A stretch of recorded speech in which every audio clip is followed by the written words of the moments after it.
My parents refused to pay for college. When my aunt and uncle helped me graduate, they bragged and sent insulting emails to them. Hello, Reddit. My 20th graduation from a relatively well-known school, at least in this state, is in 2 weeks. We are only permitted 4 tickets per pupil. The school isn't being stingy. The graduation ceremony takes place at the university's main auditorium, which can only accommodate a limited number of people. My graduating class is enormous. I purchased 3 tickets. I invited my Aunt Donna, Uncle Kevin, and Cousin Jeremy. I didn't invite my parents, Esther and Frank. And there is the problem. It all began in high school, during my junior year. My parents summoned me to the living room for a family meeting. It wasn't about anything I'd done wrong, which was reassuring. It was about money. They set me down on the sofa, and my father, Frank, cleared his throat and went into his planned speech. He explained that they were becoming older and needed to focus on their retirement. They argued they had their own lives to live and futures to plan, which did not involve paying for my college degree. My mother, Esther, emphasized that I was about to turn 18 and become a legal adult, therefore I needed to learn to stand on my own 2 feet. I recall sitting there and nodding slowly. I wasn't surprised, not really. I believe a part of me had always expected it. To say the least, my parents were frugal with me. They were not poor at all. They lived nicely, but they were always cautious with their money, particularly when it came to me. Asking for anything, including needs, felt like a negotiation. New clothing? Only if I had clearly outgrown the old ones. Even then, I'd get a lecture about how costly everything was and how I should be grateful for what I had. A school trip? I had to virtually beg them to let me leave. It was not because they couldn't afford it. They did not want to. So the college announcement was not a surprise. It was only confirmation. Fortunately, I had a backup plan. I'd spoken with Uncle Kevin, my father's older brother, a few months before. I had always felt closer to him and his family than to my own parents. My parents, especially when I was small, were constantly busy. They led a highly active social life. They dropped me up at Uncle Kevin and Aunt Donna's house, sometimes for the entire weekend. I basically grew up there. Aunt Donna never grumbled and never made me feel like a burden. She and Uncle Kevin pampered me like I was their own daughter. My cousin Jeremy, who is 4 years older than me, was like the big brother I never had. So I went to see Uncle Kevin, not expecting him to pay for everything. I was going to ask him to co-sign a student loan, but before I could say anything, he said, "Don't worry about college. Donna and I will take care of it. All you have to do is study." Aunt Donna immediately consented, stating that I was family and that they were pleased to help. I offered several times to repay them once I graduated and got a job, but they refused. They are both doctors. He is a surgeon and she is a pediatrician, so they are financially secure. Jeremy had already graduated from college, so they didn't have any more tuition bills. Let's fast forward to the present. Graduation is quickly approaching. I received the tickets, forwarded them to my aunt and uncle, and forgot about my parents. I honestly thought they wouldn't care. Since I entered college, our connection has grown even more distant. I'd travel home for Thanksgiving and Christmas, but we barely talked. They'd be busy with their pals, throwing parties or going out. I would generally end up driving over to my uncle's house, which was about an hour away. Jeremy and I would try to schedule visits home so that we could all spend time together. It felt normal. It felt like family. Then, last week, the phone call occurred. It was afternoon. My mother called, making small conversation at first. "How are your classes going? Are you excited about graduation?" It felt forced and unnatural. Then my father called. He cleared his throat, as he had in high school, and inquired, "So, have you decided who you're inviting to the graduation ceremony?" I felt a knot forming in my stomach. I just shouted, "I've already invited Uncle Kevin, Aunt Donna, and Jeremy." Silence. Then I heard my mother's voice, which was shrill and strained. "You didn't invite your own parents?" I tried to explain about the few tickets and how small the auditorium was, but my father interrupted me. He began speaking, his voice rising with every syllable. "I've been telling everyone about your graduation. All my friends. I've been bragging about how you're graduating from a pretty good college, how proud I am. I'll look like a complete fool if I'm not even there. Your mother and I will be humiliated." That was when I snapped. All those years of feeling like an afterthought, like a burden, like I was less essential than their social life, it all came rushing out. "You haven't even asked me about college in 4 years," I was screaming. "You're always too busy with your friends, spending money on fancy dinners and vacations. You told me I was on my own," my mother started yelling back. "We raised you. We put a roof over your head, clothes on your back. We invested so much time and money in you. And this is how you repay us? With ingratitude. Invested? I replied. You did the bare minimum, and you were the ones who decided not to pay for college. You told me very clearly that I was an adult and had to take care of myself. I told them exactly what happened in the living room. I informed them that Uncle Kevin and Aunt Donna had been there for me, that they were my true family. I hung up the phone, my hands trembling. I instantly banned their numbers on my phone. I needed to speak to someone. I called Uncle Kevin. I spewed out the entire story. He listened patiently and without interrupting. When I was finished, he stated calmly and reassuringly, "You did what you had to do.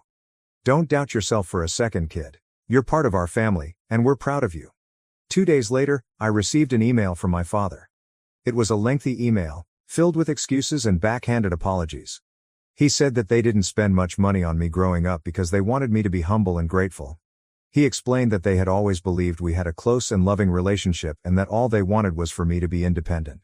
He added that they were saddened that I had misread their behavior and chosen my uncle's family above them.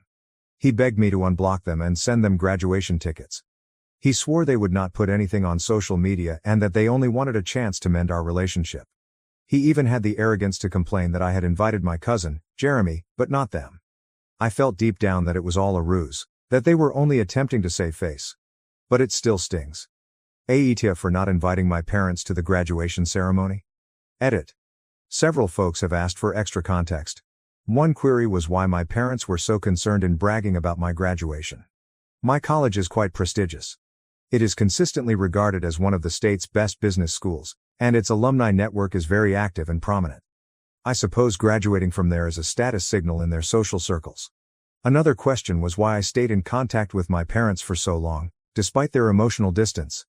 It's complicated. I had nowhere else to live throughout the school year.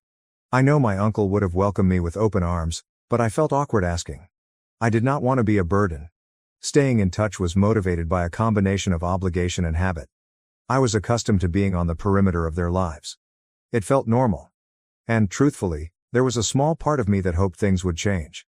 That they would somehow become the parents I had always desired. Update 1. Okay, I made my selection. I am not going to answer my parents' emails, and I am definitely blocking them. I reread the email multiple times, attempting to evaluate it objectively. And as I read it, I realized they had not apologized for anything. They simply made a series of reasons and justifications for their behavior. They tried to make me feel bad and question my own perceptions. Then came the surprise. My Aunt Donna and Uncle Kevin were supposed to fly in on the day of the graduation ceremony, but they called me yesterday to say they had changed their flights. They arrived 2 days early. They stated that they wanted to spend some quality time with me before the graduation festivities began. I was overjoyed. Having them here in person made a huge difference. We went out to supper yesterday night, just the three of us. I finally felt safe talking to my uncle about the whole situation with my parents. I informed him about their email, and how they said they only wanted to impress their friends. Uncle Kevin simply groaned and shook his head. He stated, "That sounds exactly like your father. He's always been that way." He then started to tell me stories about my father from their childhood. Apparently, even as a teenager, my father was fascinated with social standing. He constantly aspired to befriend the wealthiest, most popular kids, despite the fact that their family was, as Uncle Kevin put it, solidly middle class, nothing extravagant. He clarified, "My dad and mom met in college at a fraternity party and bonded over their shared ambition to climb the social ladder."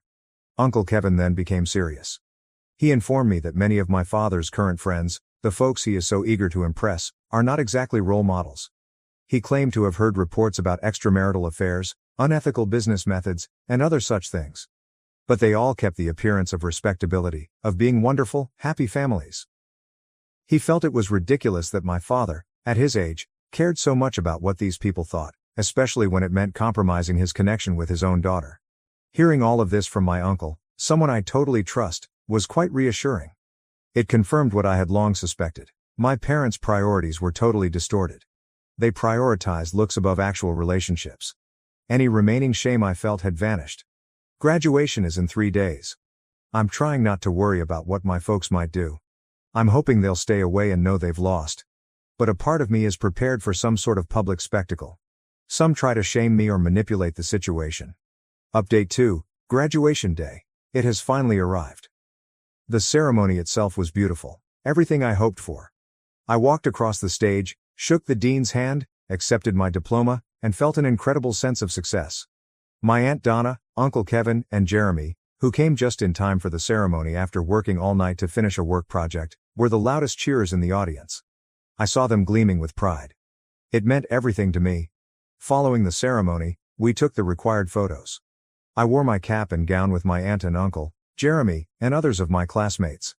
We were all laughing, feeling relieved and excited. Then we exited the auditorium. We were on our way to a local restaurant, a really good Italian eatery that Uncle Kevin had reserved weeks in advance for a celebratory meal. That's when it occurred. My phone started buzzing like crazy. Notifications from Facebook, Instagram, and even text messages from relatives I hadn't spoken with in years. My Uncle Kevin's phone also started vibrating. Then Aunt Donna's. Then Jeremy's. My folks had gone social media crazy. They'd gone on a long, rambling, tremendously hateful diatribe over several platforms, accusing me of being a selfish, ungrateful kid and accusing my aunt and uncle of brainwashing and snatching me away from them. I couldn't view the post since I had blocked it. But my relatives began emailing us screenshots. It was awful. They claimed I had demanded that they pay for my college tuition because I was envious that my Aunt Donna and Uncle Kevin had paid for Jeremy's schooling. They reiterated the weary old narrative about wanting to raise me to be humble and self-sufficient. They claimed I ran crying to my uncle, who used the incident to poison me against my parents. The worst thing, however, was what they said about my aunt and uncle's miscarriage, which made my stomach churn and my blood boil. They claimed that my aunt and uncle were resentful and jealous since they had lost a child a few years before Jeremy was born. They said that my aunt and uncle were projecting their pain and longing onto me, treating me as if I were the daughter they never had. They even went so far as to claim that the miscarriage was divine retribution, meaning that my aunt and uncle were unworthy of having another child. That was a lie. A vicious, twisted, and repulsive lie. It's true that my Aunt Donna miscarried.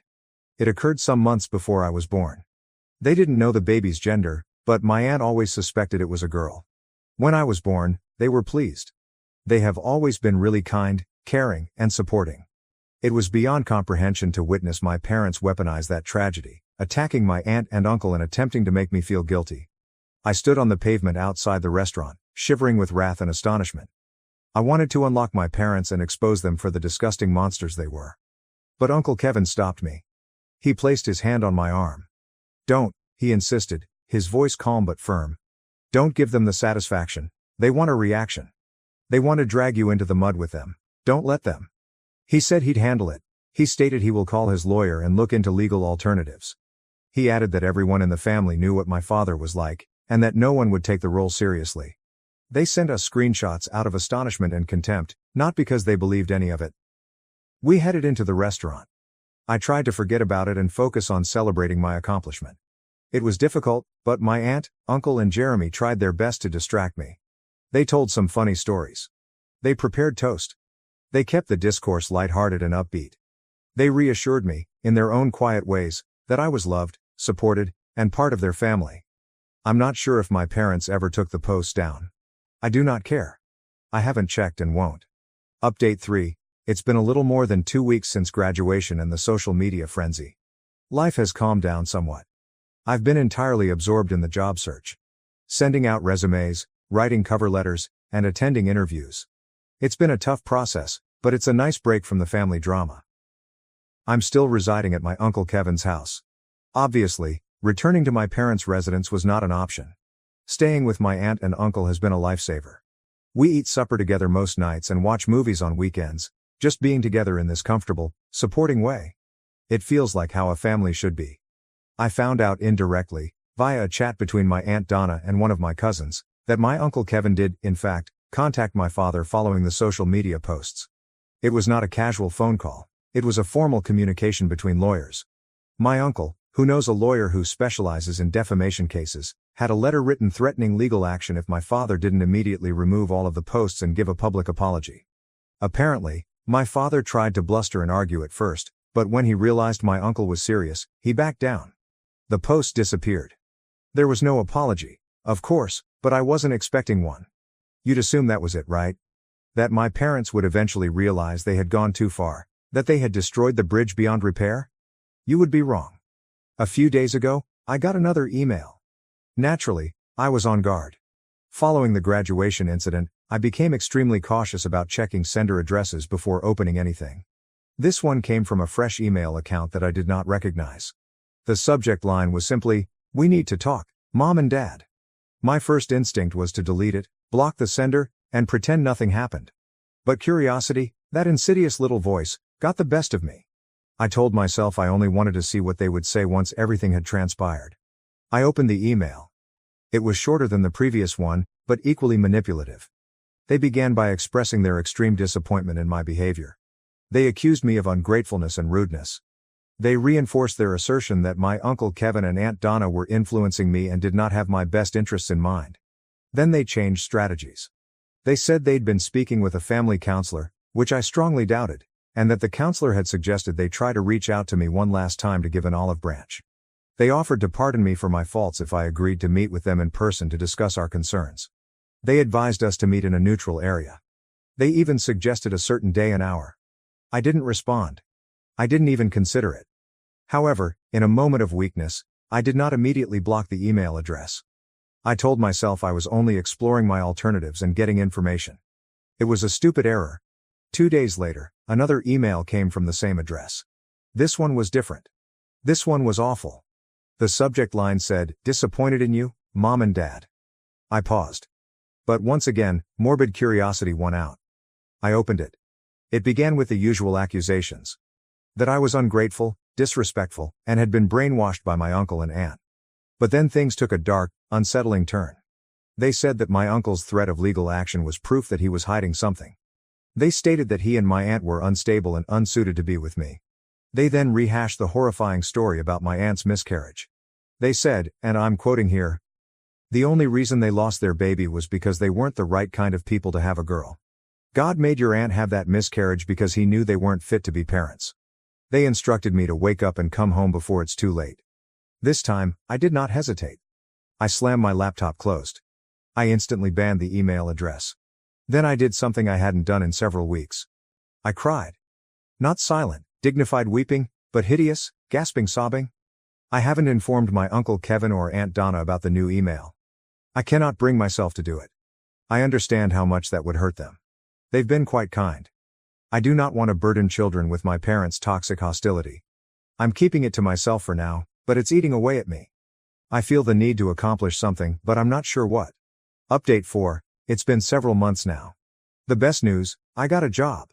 This is an entry-level position, it's not my ideal employment, but it's a step in the right direction for my career. The work is engaging, and the individuals are surprisingly friendly.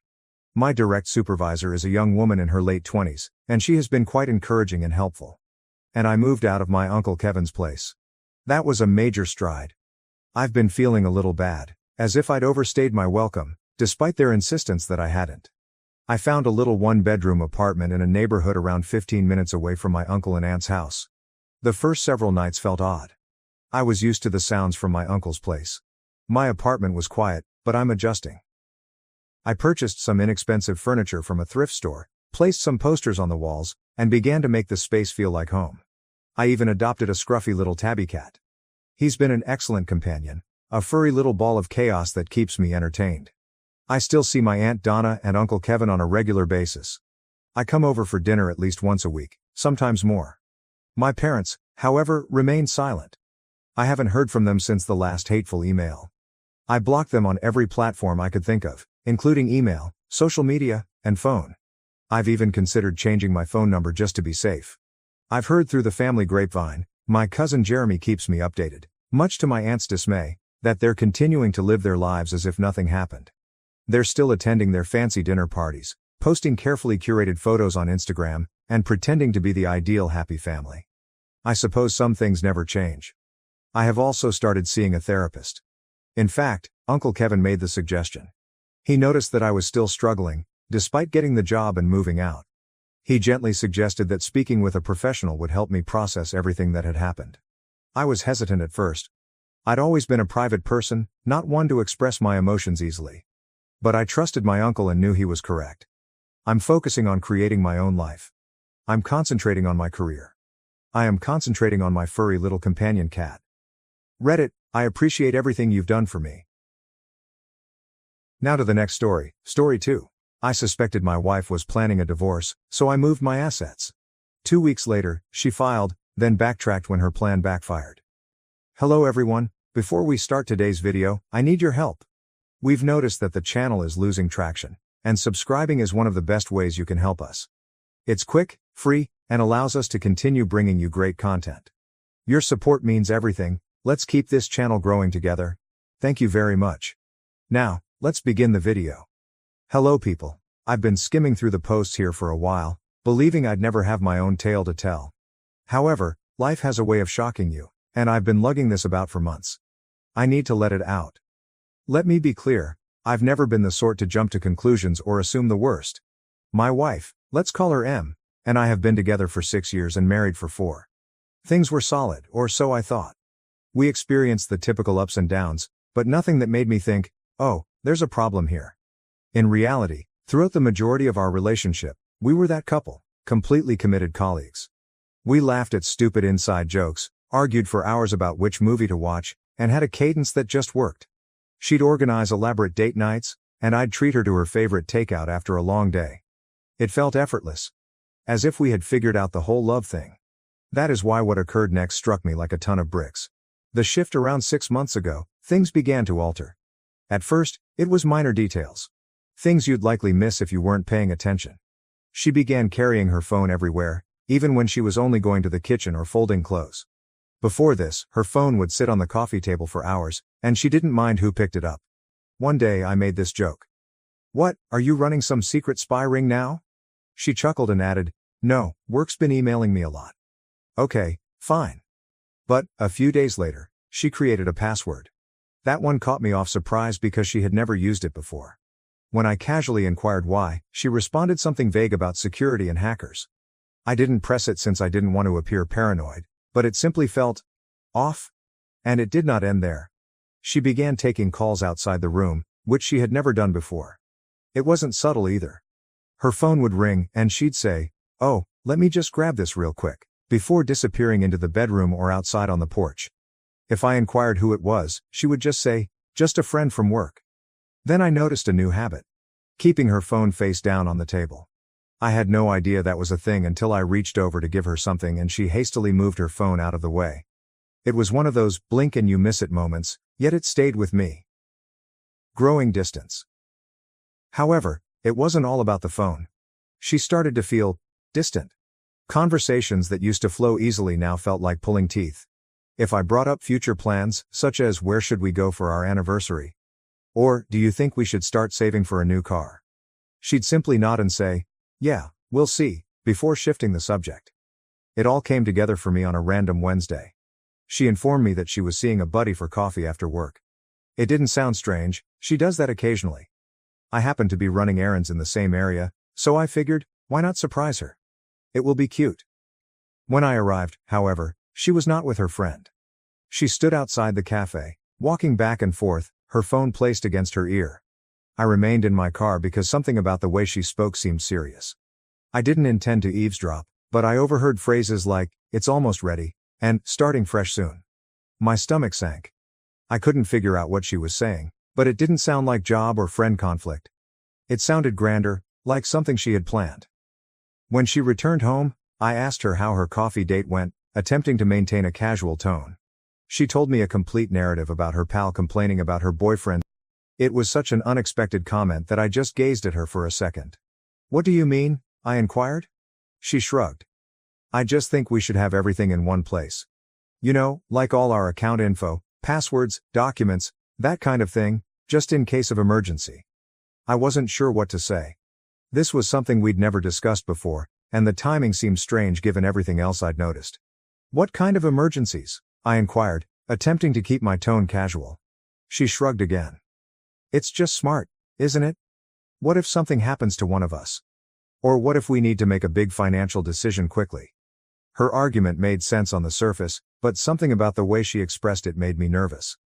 It was too rehearsed and polished, as if she had been waiting for the appropriate time to bring it up. I nodded and murmured something like, "Yeah, I guess that's a good idea, but within, alarms were ringing. Why now? Why are we suddenly concerned about arranging our finances when we've always kept them separate and loose? That night, my mind kept reliving her words, attempting to figure out what it meant. Was this just typical adult behavior, and was I reading too much into it? But then I remembered the phone calls, the talk I overheard in the cafe, and how distant she'd been recently. It all began to mount up, and I did not like the image it was painting. Until then, I had done nothing about it. A few days later, she mentioned it again. We were in the kitchen. I was making a sandwich, and she was looking through her phone, when she remarked, "Have you thought more about organizing the bank stuff? Like, do you know where all the account details are?" I lowered the knife and turned to face her. "Okay, what's going on?" I inquired, attempting to keep my tone light but firm. "You've been bringing up the finances a lot lately. Is there something we need to talk about?" She finally looked up from her phone, astonished that I had pressed her on it. "No, nothing's wrong," she responded hastily, making me giggle. "I just think it's important, that's all, for emergencies." "Emergencies? Like what?" She shrugged, her expression unreadable. "I don't know. Just life stuff. It's not a big deal. I promise, I just think it's something we should get on top of." Her response seemed ambiguous. Too vague. I nodded and let it go, but the way she avoided providing a direct answer made me even more suspicious. It didn't seem like a casual suggestion anymore. It felt like she was concealing something, but I had no idea what it was. So, the next day, while she was at work, I decided to look into our finances. I opened our joint account online and discovered something unexpected. Over the last month, a few tiny moves had taken place. Nothing large, but small quantities that did not appear to have a clear purpose. They were not designated for bills, groceries, or anything similar. I didn't want to jump to conclusions, but it appeared that she had been withdrawing money from the account for some reason, which I couldn't figure out. I considered addressing her, but something told me to wait. If I was wrong, I'd look ridiculous. And if I was correct, I had to be careful. It was eating at me, so I contacted someone I trusted, an old college friend who also happens to be a lawyer. I told him what I'd discovered while trying not to sound like a conspiracy theorist. "Look," he remarked after I'd explained everything. "I'm not saying something is absolutely going on, but you're not insane for wanting to be ready. If you're concerned about protecting your assets, now is the moment to do so. Better safe than sorry." He walked me through what I could do, simple procedures to ensure my finances were protected if something happened. I'll admit that taking such drastic action felt out of the ordinary. It felt like I was preparing for something dreadful even though I wasn't sure what was wrong. But the more I considered it, the more it made sense. If she was really up to something, and I was beginning to suspect she was, I needed to defend myself. It was not an easy decision to make, however. This wasn't just about money or assets. It was about the life we had created together. I kept repeating images in my head, our wedding day, the late-night conversations about our dreams, and the weird little jokes we shared. How did we arrive here? Is this what our marriage had come to? The prospect of taking these measures felt like conceding defeat, as if I was officially abandoning the trust we previously shared. That evening, while she was out, I sat at my desk and took out my laptop. My hand shook as I opened the computer and began browsing through everything: bank accounts, investment accounts, and the property deed. Each paper I studied felt like a betrayal, but a persistent voice in my head reminded me that this was about survival, not sabotage. I didn't mean to hurt her. I couldn't get rid of the idea that if I didn't act now, I'd regret it later. I compiled a list of everything I could transfer and how to do it without raising suspicion. As I typed, I felt a crushing weight settle against my chest. I had entirely trusted her for years, and now here I was, playing defense against the person I thought would always have my back. Then I called my mother and explained why I needed her help, but not in detail. "I need you to hold on to some things for me for a while. It's nothing bad, just something I need to do to protect myself, just in case." She was silent for a minute, likely trying to figure out what I wasn't saying. "Are you okay?" Her voice was filled with anxiety. "Yeah," I lied. "It's just a precaution. Nothing to worry about." She didn't press me, but I could hear the pause in her voice when she responded. "Of course, sweetheart. Whatever you need." I hung up the phone with an odd mix of relief and shame. I despised engaging her in this mess, but knowing she had my back provided some steadiness in an otherwise chaotic environment. By the time Em arrived home, I had already begun the process. I moved the majority of my assets, our cash, investments, and even the house, to my mother's name. I kept enough in our joint account to keep up appearances, but the rest was locked down. She didn't notice anything. She walked in, kissed my cheek, and asked if I wanted to watch a movie. I appeared okay, but inside I was a wreck. Part of me felt awful, as if I had betrayed her trust. But another part of me felt relieved, as if I was finally gaining control of a situation that had spiraled out of my control. Over the next 3 days, I tried to maintain a normal routine. I didn't want to let her know that anything had changed. She appeared satisfied, even unusually cheery at times. However, rather than putting me at ease, it increased my suspicion. If she was plotting something, she did an excellent job of concealing it. What stood out, however, was that she never brought up the finances again, not even after I questioned her the last time. It was as if the subject had evaporated from her memory. At first, I believed I had overreacted, and she dismissed the subject since it wasn't relevant. But the more I thought about it, the more I realized she was avoiding it. Almost as if she was afraid to bring it up again after I pressed her. I noticed her staring at me a few times, as if she was assessing my mood or contemplating whether to say something. Every time I noticed, she'd quickly return her attention to whatever she was doing, her phone, the TV, a book. It was slight, but it was present. It felt like she was waiting for me to bring it up, as if she didn't want to push the issue again. The silence only made me feel more anxious. It wasn't like her to drop anything she considered essential, and the way she avoided it suddenly appeared deliberate. If she was testing the waters, she was not going in. If she was waiting for something, I was not about to give her the go-ahead. Whatever her next move was, I knew I had to be one step ahead. Something was coming, but I didn't know when or how. All I could do was prepare. That night, I made certain that everything was solid. I glanced over the paperwork again, double-checking every aspect of my mother's asset transfers. The house, the savings, the investments, everything was now legally in her name, sealed in an uncontested trust. I even called her to confirm that she had all of the necessary papers. 2 weeks had passed, and everything appeared normal, frankly. She was acting more loving, even starting to talk about unrelated topics like jobs or what we should eat for the evening. It threw me off because she'd been aloof for months, avoiding anything more than superficial conversations. Part of me began to question whether I had been overreacting all along. Maybe the strange conduct was merely stress or something I didn't comprehend. But then, one random Friday night, she sat me down on the couch, turned off the television, and said, "We need to talk." My stomach fell quickly. I knew what she was going to say before she did. "I think we should get a divorce," she replied, her voice so calm it seemed prepared. It wasn't furious or emotional, it was simply frigid, as if she had told me we had run out of milk. I stared at her, unsure how to respond as she explained her argument. She mentioned needing space, wanting to figure herself out, and feeling like she'd lost her identity in the marriage. Standard breakup phrases that didn't really explain anything. But then she said something that struck a different tone. "You know, I've made a lot of sacrifices for you over the years, and I don't think you really appreciate them. I deserve more." That last part stung. It wasn't just that she wanted out, it was that she framed it as if I owed her something, that everything was my fault, and she was simply claiming what was properly hers. As I sat there, trying to understand what she was saying, a new question arose. Why now? Then she said something that made everything start to make sense. "A friend of mine has been helping me see things more clearly," she continued, not looking at me. "A friend." I remained still, letting her speak, but my mind was racing. Who was this friend? Why were they so involved in my marriage? The way she stated it was not casual. It seemed like someone had been hyping her up, convincing her that leaving me wasn't simply a choice, but a strategy she needed to implement. And the more she talked about how she deserved more because of her sacrifices, the more I became skeptical. Sacrifices? What kind of sacrifice? She was happy with me, or so she said. I worked hard to offer her the life she desired, and it wasn't just about money. When she asked to move closer to her job, I agreed, even though it meant a lengthier commute for me. When she wanted to attend that pricey yoga retreat last year, I made sure we budgeted for it, even foregoing a vacation I was looking forward to so she could go. I backed her when she changed careers twice, telling her it was fine to take the risk because I wanted her happy. I believed being a decent husband meant putting her first whenever possible. And it wasn't as if I was an unresponsive, distant partner. I showed up. I remembered birthdays and random things she had mentioned loving. When she mentioned feeling caught in a rut, I suggested date nights.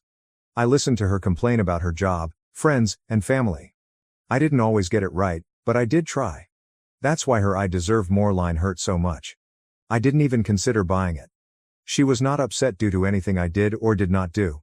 She was upset because something had changed in her. Perhaps it was the acquaintance she kept bringing up, or something else. But the lady sitting in front of me was not the woman I married, and I was not going to let her rewrite our marriage tale to fit her new narrative. I didn't press her at the moment. Instead, I nodded and said something innocuous, such as, "If that's how you feel, I guess we should figure out the next steps." She seemed startled that I wasn't arguing or begging her to stay, but I didn't mind. My attention had already changed. I needed to know who or what was causing her sudden, planned shift in conduct. She didn't just wake up one day and decide she wanted out. This was something greater, and I wasn't going to let it surprise me any more than it had already. After that chat, she went into her own apartment, and I received the divorce papers on Monday. Let me tell you, they didn't only want to stop the relationship. They were planning to take everything, half the house, my savings, my assets, and the car. She wanted it all. Plus, some ambiguous spousal support clauses that made little sense given her high salary. It seemed as if she was expecting me to give her all I had worked for. At first, I assumed she was just being vengeful, but the way she articulated her demands, so specific and aggressive, reassured me that she had someone guiding her through this. So I started digging. I couldn't just ask her who she'd been talking to, so I had to be clever. I began with her social media. She hadn't blocked me, and even though she didn't post frequently, I searched through her tagged photographs and comments looking for someone new. That's when I discovered the pattern. Jake repeatedly liked and commented on her posts. Nothing obscene, but enough to make me pause. I clicked on his profile, which was public. At first glance, he didn't appear to be much more than a 30-year-old marketing professional. But as I scrolled down, I spotted something unusual. He posted a photo at the same cafe I'd seen her at weeks before, on the same day I overheard her discussing starting afresh. My gut churned as I continued scrolling. More subtle signals were a comment on one of her pictures that read, "You've got this," as well as a selfie he'd taken from what appeared to be her new residence. None of it was substantial evidence, but it was enough to raise my suspicion. I wasn't sure what to do with this information, but I knew I couldn't just sit there and wait for solutions to come my way. Her statement of a friend who helped her get through things remained with me, and I wanted to know who it was. I decided to contact one of our mutual acquaintances, Lisa. She and my wife had been friends for years, so she knew what was going on. I kept the conversation light at first, asking if she'd lately spoken with my wife or if anything seemed strange. Lisa reacted swiftly, saying she had no idea about the friend or any suggestions. I asked a few more probing questions, but she cut the conversation off defensively, claiming she couldn't help me. The entire situation felt rushed, as if she was trying to avoid becoming engaged. Not willing to give up, I called another buddy, Emily. I followed the same pattern, stating that I was simply trying to make sense of things. She was apprehensive at first, responding vaguely to my questions. When I pressed her more, she quickly ended the call, leaving me even more skeptical than before. I sat there, frustrated, trying to figure out my next move. Then, to my astonishment, Emily called back. She told me she needed to make sure what she said didn't come back to her. I assured it wouldn't, and after a long pause, she revealed what she knew. Apparently, my wife had been spending a lot of time with someone named Jake, whom she had met at work. Emily claimed she didn't know much else, but from what she'd heard, Jake was very active in the divorce advice my wife was receiving. Hearing that name felt like a puzzle piece fitting into place. It was evident that this was more than just her need for space or to find herself. Someone else was in the picture, directing her decisions, and I was eager to discover why. I chose to confront it in my own manner. That Saturday, I headed to her apartment building and parked a block away, trying to confirm what I already suspected. A few hours later, she and Jake stepped out of the building. They did not hold hands or anything, but the way they walked together, close, leaning in to talk, was plenty. They got into his car and drove away, leaving me sitting there, staring at the spot where they had been. I did not follow them. I did not need to. At that point, it was evident she hadn't simply stopped loving me. She'd been preparing to go with someone else, and now everything made sense. The unexpected distancing, the money questions, the forceful demands, and the divorce papers. She wasn't simply abandoning me, she was leaving me with nothing, and she was accompanied by someone at all times. I went home that night, my head racing with everything I'd learned. The betrayal burned, but what hurt the most was how premeditated everything was. She was using the divorce as a stepping stone to whatever life she was creating with Jake. But she had no idea what I had planned for her. The first mediation session felt strained from the time we stepped in. Her lawyer arrived with a binder so thick that it appeared they were bringing a case against a Fortune 500 firm. He began listing her demands as if they were entirely reasonable: half the house, the money, my assets, the car, and even some gibberish about spousal support. I remained silent, seeming to listen, but I was waiting for my attorney to make his move. When it was finally our turn, he handed a stack of paperwork across the table and said, "Before we proceed, I think it's important for everyone to review these." Her lawyer took the papers and skimmed through them. His confident posture changed fast as he flipped through the pages, his brow furrowing harder with each one. "What is this?" he inquired, gazing at my lawyer. "These documents show the transfer of all major assets into a trust under my client's mother's name," my lawyer said calmly. "The transfers were completed several weeks before the divorce filing, and the trust is fully legal and irrevocable." The room became utterly silent. Her lawyer looked at her, confused and frustrated. "You didn't mention this," he stated flatly. She snatched the papers from his hands and flipped through them, her face flushing. "This can't be real," she said, staring at the notarized signatures and dates. Then she turned to me, her countenance changing from incredulity to rage. "You planned this?" she muttered, gazing at me as if I'd committed a heinous crime. "You knew I was going to file, and you set this up to screw me over." I did not respond. I just sat there and let her connect the dots on her own. Her lawyer, apparently agitated, requested my counsel to elaborate. So he did, slowly, deliberately, and with every piece of evidence necessary to make the transfers irrefutable. The dates aligned exactly, indicating that I had transferred everything well before she filed. The signatures were duly notarized, and the confidence was solid. There was nothing they could do to challenge it. She was furious. "You're unbelievable," she said, leaning forward in her chair. "I can't believe you'd do something like this to me." I still did not say anything. What was there to say? This was not about me doing anything to her. This was to defend myself because she had made it apparent she was not going quietly. The conference finished with her lawyer saying something about needing to rethink their strategy, but everyone in the room knew they had no further moves to make. When we walked out of the building, she took me aside in the hallway, her expression a mix of rage and desperation. "This isn't over," she added, her tone low. "You're going to regret this." I just looked at her and said, "I already regret trusting you. That's the only regret I have." Things escalated faster than I had anticipated following the mediation session. She went into complete meltdown mode almost instantly. It began with the calls, endless calls. At first, she appeared calm, even remorseful, leaving voicemails that began, "I think we just need to talk," or "I know this got messy, but we can fix it." When I did not answer, the tone changed. By the second day, her messages alternated between sobbing and screaming. One voicemail would be her lamenting about making a mistake and not wanting to lose what we had created together. Then she'd launch into a furious tirade accusing me of being stingy and cruel, blaming me for everything that was wrong in her life. I ignored it all. My lawyer told me not to engage, and I honestly did not want to. I was finished playing her games, but she was not. When the calls and texts did not work, she began telling stories. Mutual friends informed me that she had been telling people that the divorce was a hoax, and that it was all part of a larger farce. A prank? I mean, who would believe that? The flaws in her story quickly became apparent. Friends began to ask questions like, "If it was a prank, why did you file actual legal paperwork?" Or, "Why hire a lawyer and make such specific demands if it wasn't serious?" When others didn't instantly accept the hoax justification, she doubled down. She said it was not a joke, but rather a test of our relationship's strength. She began casting herself as the victim, claiming that my reaction had hurt and betrayed her, that I had gone too far and broken our marriage's trust. At first, some individuals seemed to believe her stories. I'd get strange emails or comments from acquaintances like, "Wow, I didn't realize things were so rough for her." Even her brother lashed out, saying, "You should have just talked it out instead of being so drastic." It was annoying, but I knew the truth would eventually come out. And it did, due to a common buddy. Let us call him Matt. Matt and I were not particularly close, but we had always been nice. A few weeks after the mediation, he messaged me unexpectedly, stating he had something I needed to see. When we met, he brought out his phone and showed me a series of text messages between her and Jake. I was confused at first. "How did you even get these?" I inquired, scanning through the messages. Matt revealed that he and Jake shared a mutual buddy, who had heard their talks.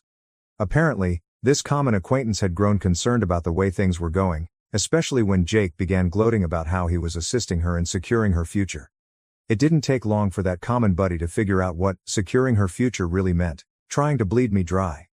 Feeling awful about remaining silent, the buddy grabbed screenshots of the texts and sent them to Matt, believing he had a better relationship with me and could warn me.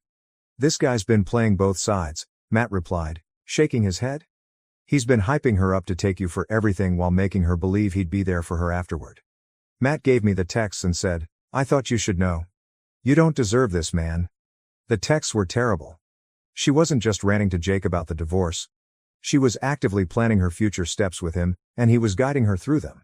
A message she left read, once the settlement's done, we'll have everything we need. I just need him to agree to the terms. Jake responded, don't back down. Make him feel guilty if you have to. He owes you. We'll start fresh once you've got the money. I sat there, staring at Matt's phone and trying to understand what I was reading. This was neither a misunderstanding or an emotional response to a failed marriage.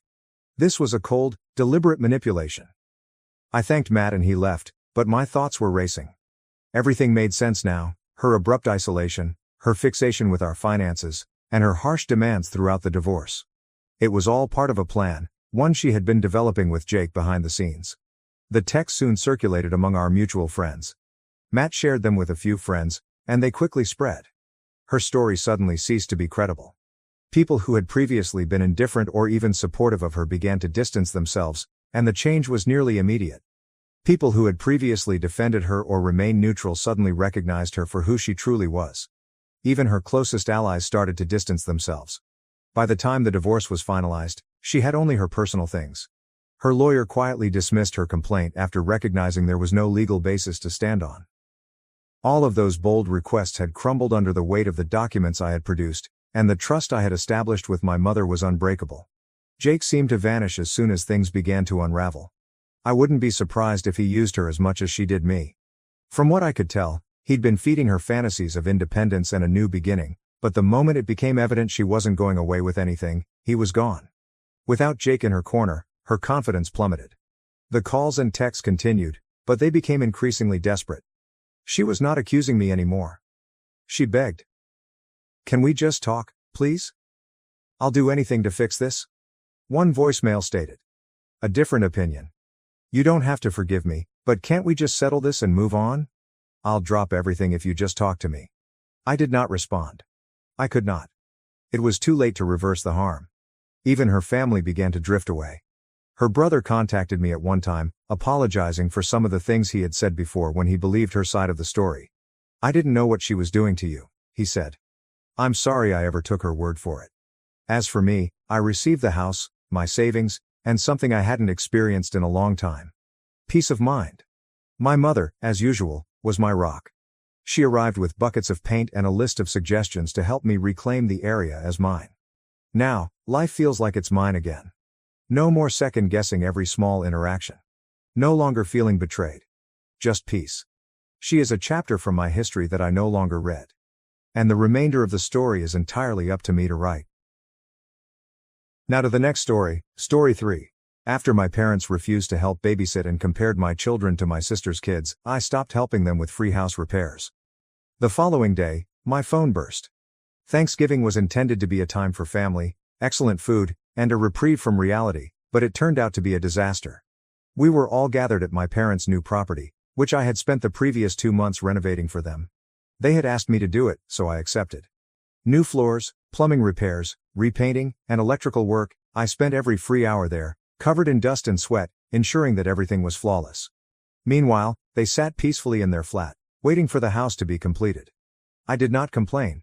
They were my parents, and helping them was the right thing to do. In exchange, I had requested only one thing, occasional babysitting. Not every day, not every weekend, only when I needed it. My wife died a few years ago, and I was doing my best to raise my children alone. But sometimes I needed assistance. I believed it made sense, and they had always agreed, until that night.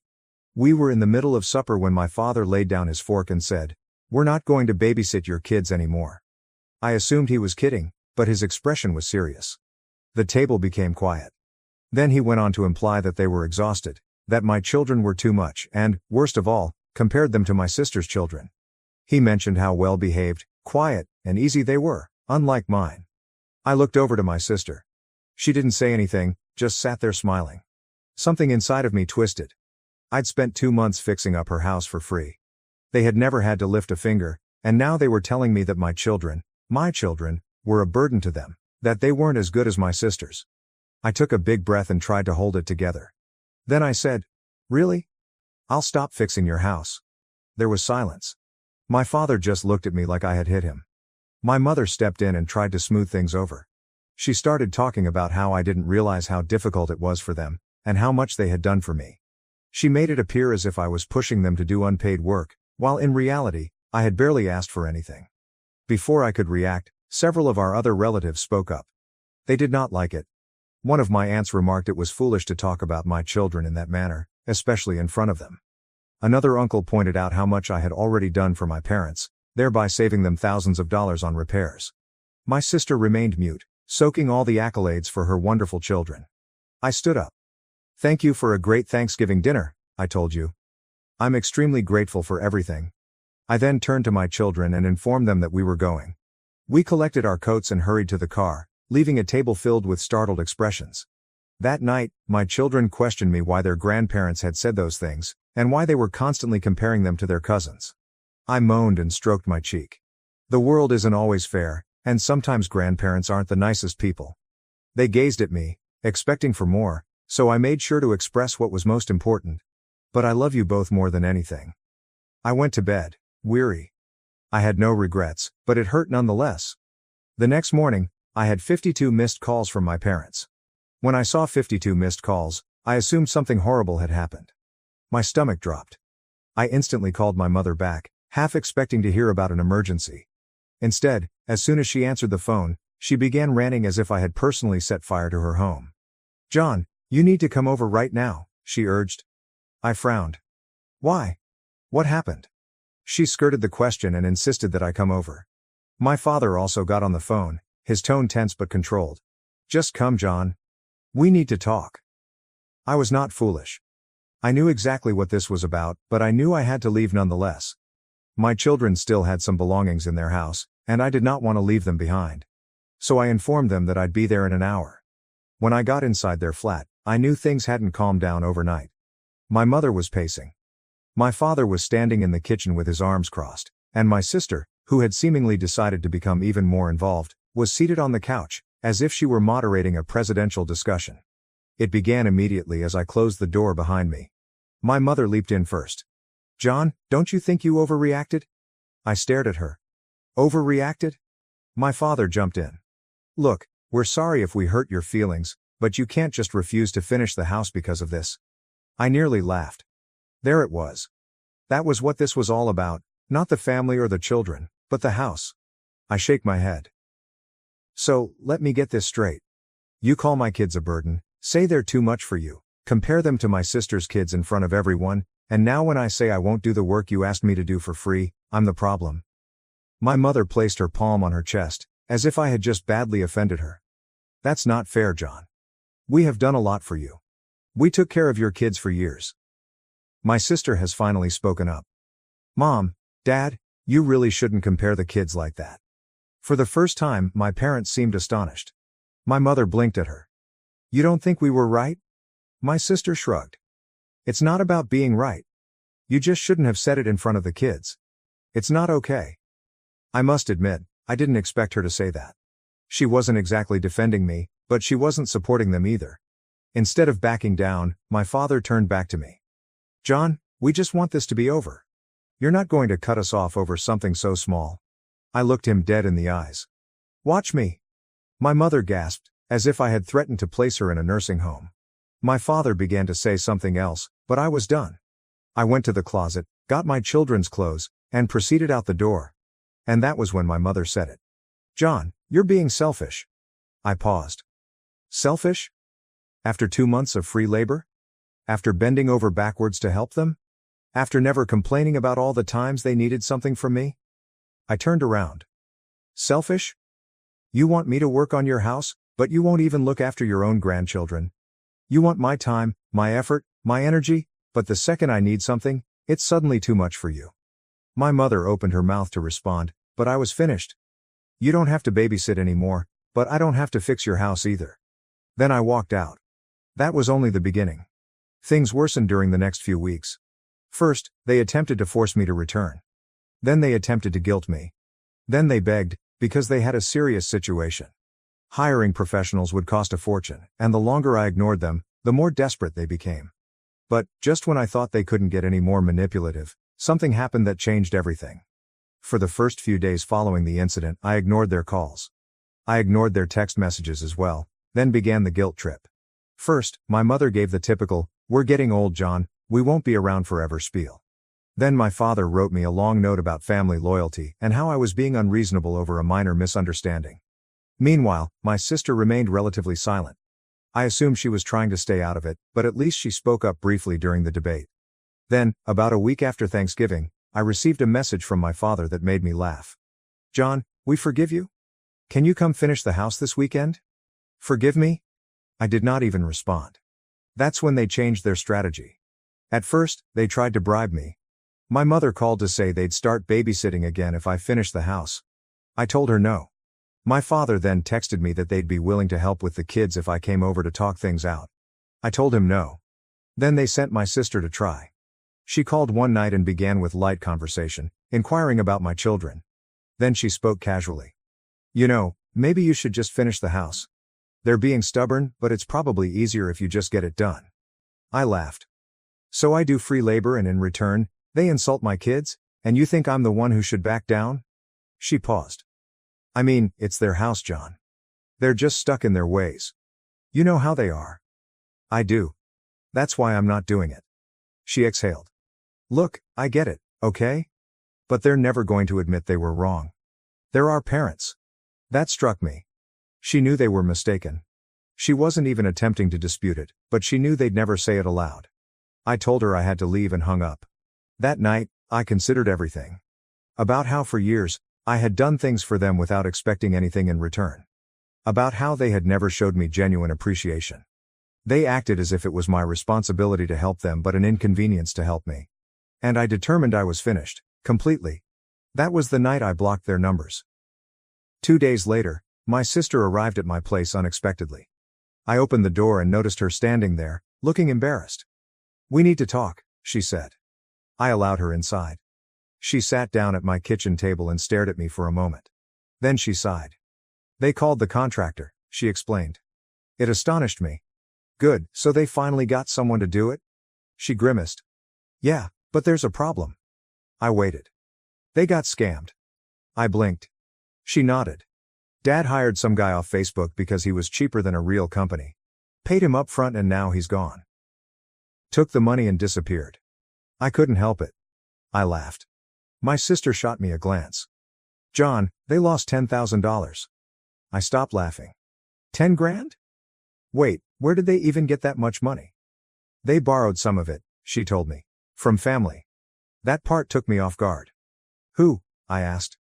She hesitated before saying, "Uncle Mark, Aunt Linda, even Grandma." I sat back. They borrowed from other individuals to avoid acknowledging they needed me, and now they were $10,000 in debt with a half-finished house. I shake my head. "That's not my problem." My sister nodded slowly. "I know, and I told them that." That made me pause. "You what?" She exhaled. "I told them they should have just apologized to you. That they did this to themselves." For the first time in this disaster, I felt a shift. My sister, their favorite and golden kid, had actually spoken up for me. She leaned forwards. "John, they're desperate. They want you to come back. They're still being stubborn, but they know they messed up." I crossed my arms. She shrugged. "And I think you should make them beg." Hearing my sister say that threw me off. She had always been their favorite, the one they admired and supported. And now she told me to make them beg? I raised an eyebrow. "You really think they'll do that?" She flashed me a half smile. "They don't have a choice?" For the first time in my life, I felt in control. I slumped back in my chair. "So what exactly do they want from me?" She exhaled. "They want you to come over and talk." I laughed. "Yeah, I've heard that before." She nodded. "I know, but this time they're not in control, you are." And she was correct. I did not go that day. I did not go the following day either. I let them sit in their messes. Allow them to sweat. A few days later, my mother broke. She wrote a rambling text that was part apology and part excuse. She admitted that they may have been unjust and should not have said what they did. But what is the funniest part? "We should have handled things differently, but you also overreacted." I genuinely laughed when reading it. Even when they were desperate, They had to assign some blame. I ignored the message. Then my father tried. His response was simpler. John, we need you. Come back and finish the house. We'll figure everything else out later. No apologies, just say, we need you. I also overlooked that. The next night, my sister called. Okay, she said. I think they're actually breaking this time. What happened? They told me to tell you they're sorry. I blinked. Wait, they actually said that? She paused. Well, they told me to tell you, not in those exact words, but... I exhaled. Close enough. She then said something that astonished me. They asked if I thought you'd ever speak to them again. That made me pause. For the first time, I realized they were truly terrified. They were concerned not only about the house, but also that they had pushed me too far. Honestly, they had. I agreed to meet with them, not because I wanted to, but because I wanted to hear from them. I told my sister I'd come over on my own terms. When I walked into their apartment, they seemed less confident and more apprehensive. My mother had been crying. My father looked fatigued. I sat, crossed my arms, and waited. Finally, my father sighed. We messed up, John. That was as close to an apology as I was going to receive. He went on to say how they didn't plan to hurt me, but were frustrated, exhausted, and stressed. That the home had gotten overbearing, and that they had spoken inappropriately. Then my mother finally spoke. Her voice was quiet. We love you and the kids. And, for the first time, I believed her. I waited for them to be silent for a bit before saying, I'm not finishing your house. My mother gasped, like if I'd slapped her. My father tensed. John, he answered. I cut him off. You had 2 months of free labor from me. You had help whenever you needed it, and the one thing I asked for in return was too much for you. Now I'm done. I'm not angry anymore, but I'm not fixing your house. Silence. My mother seemed to want to quarrel, but she didn't. My father stared at the table. My sister was just watching. Then I stood up. But I'm willing to move forward if you stop treating me like I owe you something, if you stop treating my kids like they're less than my sisters, and if you understand that from now on, if I help you, it's because I want to, not because you expect it. They nodded because they had no other option. I left that day feeling I'd won. And for the first time in a long while, I felt liberated. Things did not suddenly improve following the meeting. My parents were not suddenly better people, and I wasn't foolish enough to believe they wouldn't try to push the boundaries again. But something had changed. They realized I wasn't going to be their handyman, backup plan, or safety net. They were afraid because they knew I was about to walk away. For a few weeks, there were no needless phone calls or guilt trips, only silence. It was nearly calm.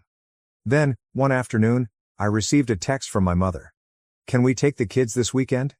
We miss them. I stared at the text for a moment. This was the same woman who had referred to them as a burden and had made comparisons to my sister's children in their presence. Has she suddenly missed them? I tried to dismiss it, but I remembered my children. So I asked her, do you want to go? They paused. My youngest, Ben, appeared hesitant. My oldest, Emily, crossed her arms. Are they going to be weird again? I was honest. Maybe. They thought about it. Then Emily shrugged.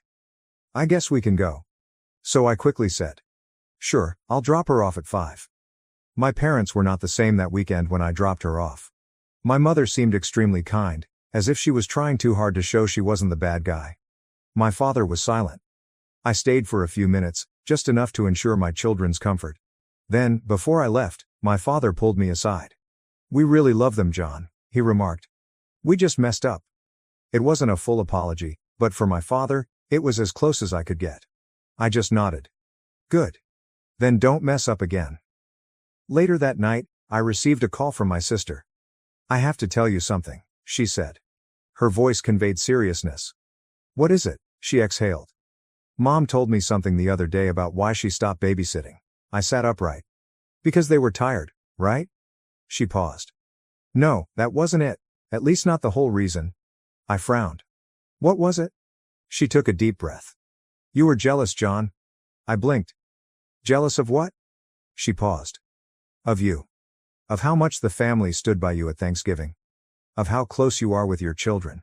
About how you became the center of attention when they're used to it being me. That really threw me. That doesn't even make sense. It does to them, she explained. You felt like you lost control, like people were looking at you as the good son, the responsible one, and that pissed them off. I sat there, trying to digest everything. My parents were more than just tired of babysitting, they were bitter. I'm bitter because I was a nice father. It was wild. It was sad. And that just reinforced one thing for me: they would never really change. I did not inform my parents what my sister said. It wouldn't have altered anything, but I did modify how I handled them from that point forward. Everything was on my terms. When they wanted to see the children, only if my kids wanted to. If they needed my assistance with something, they had to ask, not assume. If they ever disrespected my children again, that was it, no more chances. And the best part? They knew. For the first time in my life, I was not simply their son. I was someone they needed to respect. And that was worth everything. For a while, everything remained polite. My folks were on their best behavior. They didn't push, guilt me, or ask me for help around the house anymore. It was almost as if they had finally understood. Until they hadn't. My aunt contacted me one Sunday afternoon and asked, "John, did you see what your mom posted on Facebook?" It was never a pleasant sentence to hear. When I opened the app, there was a lengthy, dramatic post from my mother about how family members should always help one another and how some people forget where they came from. After everything we've done, it's heartbreaking to see our own son turn his back on us. She did not mention my name, but everyone understood who she was talking about. And the best part? She concluded, "At least we still have our amazing daughter, who never left us." That was it. That was it. I was done. I didn't text or phone her. I wrote a simple response to the post. "You're right, Mom. Family should help each other. That's why I spent 2 months fixing your house for free while you sat in your apartment. That's why I asked for nothing in return except that you treat my kids with basic respect. And when you called them a burden and compared them to my sister's children, I realized that you don't want a family. You want servants. And I'm not playing that role anymore." I pressed submit and saw the torrents open. The first comment came from my uncle. "Wow, I didn't know the whole story. This is messed up." Then my aunt. "John is right. You took advantage of him. He gave you everything and you repaid him by insulting his children. Unbelievable." Then my grandmother, the one from whom they borrowed money.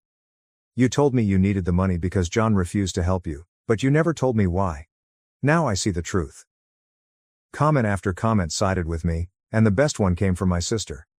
"I love Mom and Dad, but John is telling the truth. They treated him unfairly, and he has every right to leave." My golden sister, the one they always favored and supported, didn't defend them. I sat back and watched my parents' reputations crumble in real time. About an hour later, the post was deleted. My mother tried to call, but I didn't answer. She then texted, "Was that necessary?" I responded, "Was your mail necessary?" There was nothing. A few days later, my father caved in. He simply wrote, "We were wrong. We're sorry." No excuses. No blame. And, frankly, I didn't need anything else. I never worked on their home again. They had to hire someone at full price. I would never let them shame me into anything again. If they wanted to see my kids, it was because they wanted to, not because they forced it. And what's the biggest change? They never compared my children to my sister's children again because they knew if they did, it would be their final time seeing her. I had placed them in their place, and for the first time, they realized it. I'd won. Now, on to the next story, Story 4. I refused my aunt's outrageous request, but she manipulated my husband into leaving me. I later found out he had been having an affair with her. I, 28F, have been married to my spouse, Adam, 30M, for 3 years. We had our ups and downs, as any marriage does, but I thought we were relatively stable. That is why the entire situation has taken me entirely by surprise, and I am now wondering whether I am somehow responsible for this catastrophe. My aunt, let us call her Natalie, has always been strange, to say the least. Growing up, she was the type of person who would perform a favor for you just to hold it over your head for the rest of your life. As a child, I remember her as an overbearing presence, always talking about how much she had done for everyone and how much they owed her. It was simply her method of retaining control. She is known in the family for being manipulative, but I never expected to get caught up in her games, especially not like this. Years ago, when I was younger, about 18 or 19, I was going through a difficult financial period. My parents were not present at the time, and I had recently moved out on my own, scraping by on part-time jobs and figuring things out. It was a terrible moment, and Natalie came through for me in ways that I sincerely appreciated at the time. She lent me some money, not a lot, but enough to get me through a couple of months until I could get back on my feet. I thanked her politely and eventually paid her back in full. I assumed that was the end of it, and for years it appeared to be. She never brought it up or stated that I owed her anything, so I believed that was all in the past. Fast forward to now, and Natalie has a daughter. Let's call her Grace. Grace and I were never close growing up. She is a few years younger than me, but we have always been in separate social circles. The reality is that we've never really liked each other. She has always been the spoiled, entitled type, getting everything she wants because Natalie always puts her first. Grace commands the spotlight at family gatherings. During the holidays, Grace receives the greatest gifts, the most praise, everything. I've learned to overlook it over time because that's how Natalie operates. She adores her daughter as if she were a princess, and the rest of us are expected to be grateful simply to be in their company. So Grace's birthday is coming up. Natalie has been hinting for weeks that her daughter's birthday should be exceptional and that she wants to offer her everything. At first, I didn't think much of it because Grace's birthday isn't exactly on my radar. When Natalie suggested it, I was nice and replied something like, "Oh, that sounds great," but I wasn't really paying attention. Then, out of nowhere, Natalie phones me one evening and says she has to speak with me about something serious. I assumed it was for Grace's birthday or a family event, so I agreed to meet up with her. When we met, Natalie made the most odd and absurd request I've ever heard. She told me straight out that the only thing Grace wants for her birthday is for me to leave my husband, Adam. I was stunned. Like, what? Why? Why would she even think about that? Natalie went on to say that Grace has had a crush on Adam for years, something I had no idea about, and that she believes he is her soulmate or something. According to Natalie, Grace has been longing for him since the day they met, and now that she is about to turn 26, she believes this is her final chance to be with him. She truly believes Adam belongs with her and that I am preventing them from being happy together. At first, I assumed this was a joke. Natalie couldn't possibly expect me to leave my spouse as a birthday present for her daughter. But as she continued speaking, I understood she was dead serious. She even brought up the money she lent me years ago, claiming that I owed her and that this was the best way to repay her. According to Natalie, if I were truly grateful for her assistance when I was struggling, I would do this for her daughter. I was extremely shocked. I couldn't believe what I heard. Of course, I said no. I was not going to end my marriage over an absurd demand from my aunt. I informed Natalie that this was preposterous, that I would never abandon Adam, and that I owed her nothing. I had reimbursed her for the money, and whatever favor she believed she had done for me gave her no right to demand this. She didn't take it well. Natalie got angry and accused me of being ungrateful and self-centered. She went on and on about how Grace deserved happiness, how she had made many sacrifices for me over the years, and how I was ruining everything by refusing to see reason. I walked out of that conversation exhausted but convinced that I had done the right thing. I was not going to allow her to influence me like that. I didn't give it much thought after that, but a few days later, things started to change between me and Adam. He grew aloof and colder than normal. When I asked him what was wrong, he just brushed me off. I assumed he was upset at work or something, but then he sat me down and announced that he was leaving me. He didn't go into great detail, just expressing that things weren't going well and that he thought it was time for us to part ways. I was devastated. This came out of nowhere, and I had no idea what had happened so fast. It wasn't until a mutual buddy contacted me that I learned what had transpired. Natalie allegedly went behind my back after our talk and told Adam everything, but she twisted the tale so that it appeared I was to blame. She informed Adam that I had been ungrateful for everything she had done for me, that I had no regard for family, and that I had been keeping secrets from him. She even made up stories about how distant and cold I had been with Adam, twisting the situation to make it look that I was the problem in our marriage. According to what I've heard, she convinced him that I wasn't telling him the truth, which pushed him over the line. So now I'm attempting to pick up the pieces of my life after my spouse abandoned me due to my manipulative aunt. Part of me wonders whether there was already something wrong with our marriage, and this was the final straw. Maybe I missed some signs. Maybe I wasn't as good a wife as I thought. But another part of me is outraged. How could Natalie have done this to me? How could she go behind my back and destroy my marriage simply because I refused to give her what she wanted? And why did Adam believe her so quickly? Shouldn't he have trusted me enough to at least discuss it with me before making such a big decision? I'm so confused and hurt right now, and I don't know what to do. My family is divided on the issue, with some saying I should have simply let it go and others agreeing Natalie is out of line. But the reality is, I don't think this is just about Natalie anymore. I believe there is a greater issue at play, such as Adam searching for an out and seeing this as the perfect reason. I'm not sure whether I'm overreacting, but I can't shake the sensation that this entire thing is somehow my responsibility. Perhaps if I had handled things differently with Natalie and paid more attention to Adam's needs, none of this would have occurred. But, at the same time, I feel as if I was backed into a corner and would have lost regardless of what I did. So I die for refusing my aunt's foolish request to leave my husband as a birthday present for her daughter. Am I to blame for my husband leaving because of what she told him? I just need some feedback on this because everything seems to be spiraling out of control right now, and I'm not sure where to turn. Update 1. Hello everyone, it's been a few weeks since my life totally crumbled, and I'm still trying to figure out how to go on from what occurred with my aunt, Natalie, and my husband Adam. Things have been difficult to process. I never thought I'd be providing an update, yet here I am, trying to make sense of it all. At first, I assumed it was all due to Natalie's intervention, but considering everything that has transpired since, I'm beginning to wonder if there was something else going on between Adam and me, something I missed. I've been trying to piece it all together, and I keep coming back to the same question. Was this previously broken, and I simply didn't realize it? When Adam told me he was leaving, he didn't give me much detail. He merely told me that things were not going well and that he thought it was time to part ways. There was no big struggle or explosion, it was just over. I was heartbroken and puzzled. I assumed we were secure, or as secure as any marriage with ups and downs. Everything felt like it happened out of nowhere. After sitting with my thoughts and feelings for a few days, I decided to contact Adam. I wasn't willing to give up without at least discussing it.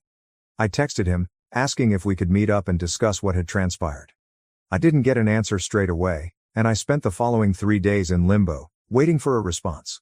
Finally, Adam responded back, indicating he was not interested in chatting and that he had made his decision. I was devastated. It was as if he had closed the door on everything without thinking. However, this was not the worst part. He also told me he was already seeing someone else. Mind you, it hadn't even been a month since he left me when I discovered how quickly he had moved on. My world came apart. Was this someone he had been seeing before our breakup? Was I so blind that I didn't notice him drifting away sooner? I didn't ask him any of these questions because, frankly, I didn't want to know the answers. It felt like everything we had was erased in the blink of an eye. It's impossible to convey the range of emotions I've been feeling: anger, betrayal, confusion. It's all coming together. How did he manage to move on so quickly? How could he be so willing to let go of what we've accomplished? I'm wondering if this new relationship started before he left, or if there were issues in our marriage that I simply overlooked. I've been looking over every discussion we've had in the last few months to see if there were any red signals I overlooked. Nothing stands out. We had our regular fights, nothing major, and I never anticipated things to fall apart so quickly. Maybe I was too preoccupied with my own life and missed the signs that he was drifting away, but I also wonder if Adam had been looking for an escape all along and Natalie's manipulation was just the excuse he needed. My family is divided on the whole issue. Some people say I should have let it go to prevent the conflict with Natalie. Others agree that Natalie was completely out of line, and that I made the perfect decision by refusing her. However, in the end, none of this matters. The damage is done. Adam is gone and I'm forced to figure out how to restart my life now that he's moved on with someone else. I haven't spoken with Natalie or Grace since everything went down. They are no longer a part of my life, and I am grateful not to be exposed to their toxic energy. The thought that Natalie could go behind my back, influence Adam, and essentially ruin my marriage still baffles me, but I've recognized that there's no sense in attempting to undo what happened. What's done is done, and I need to go on. I'm going to be honest. I believe Adam is seeing Grace.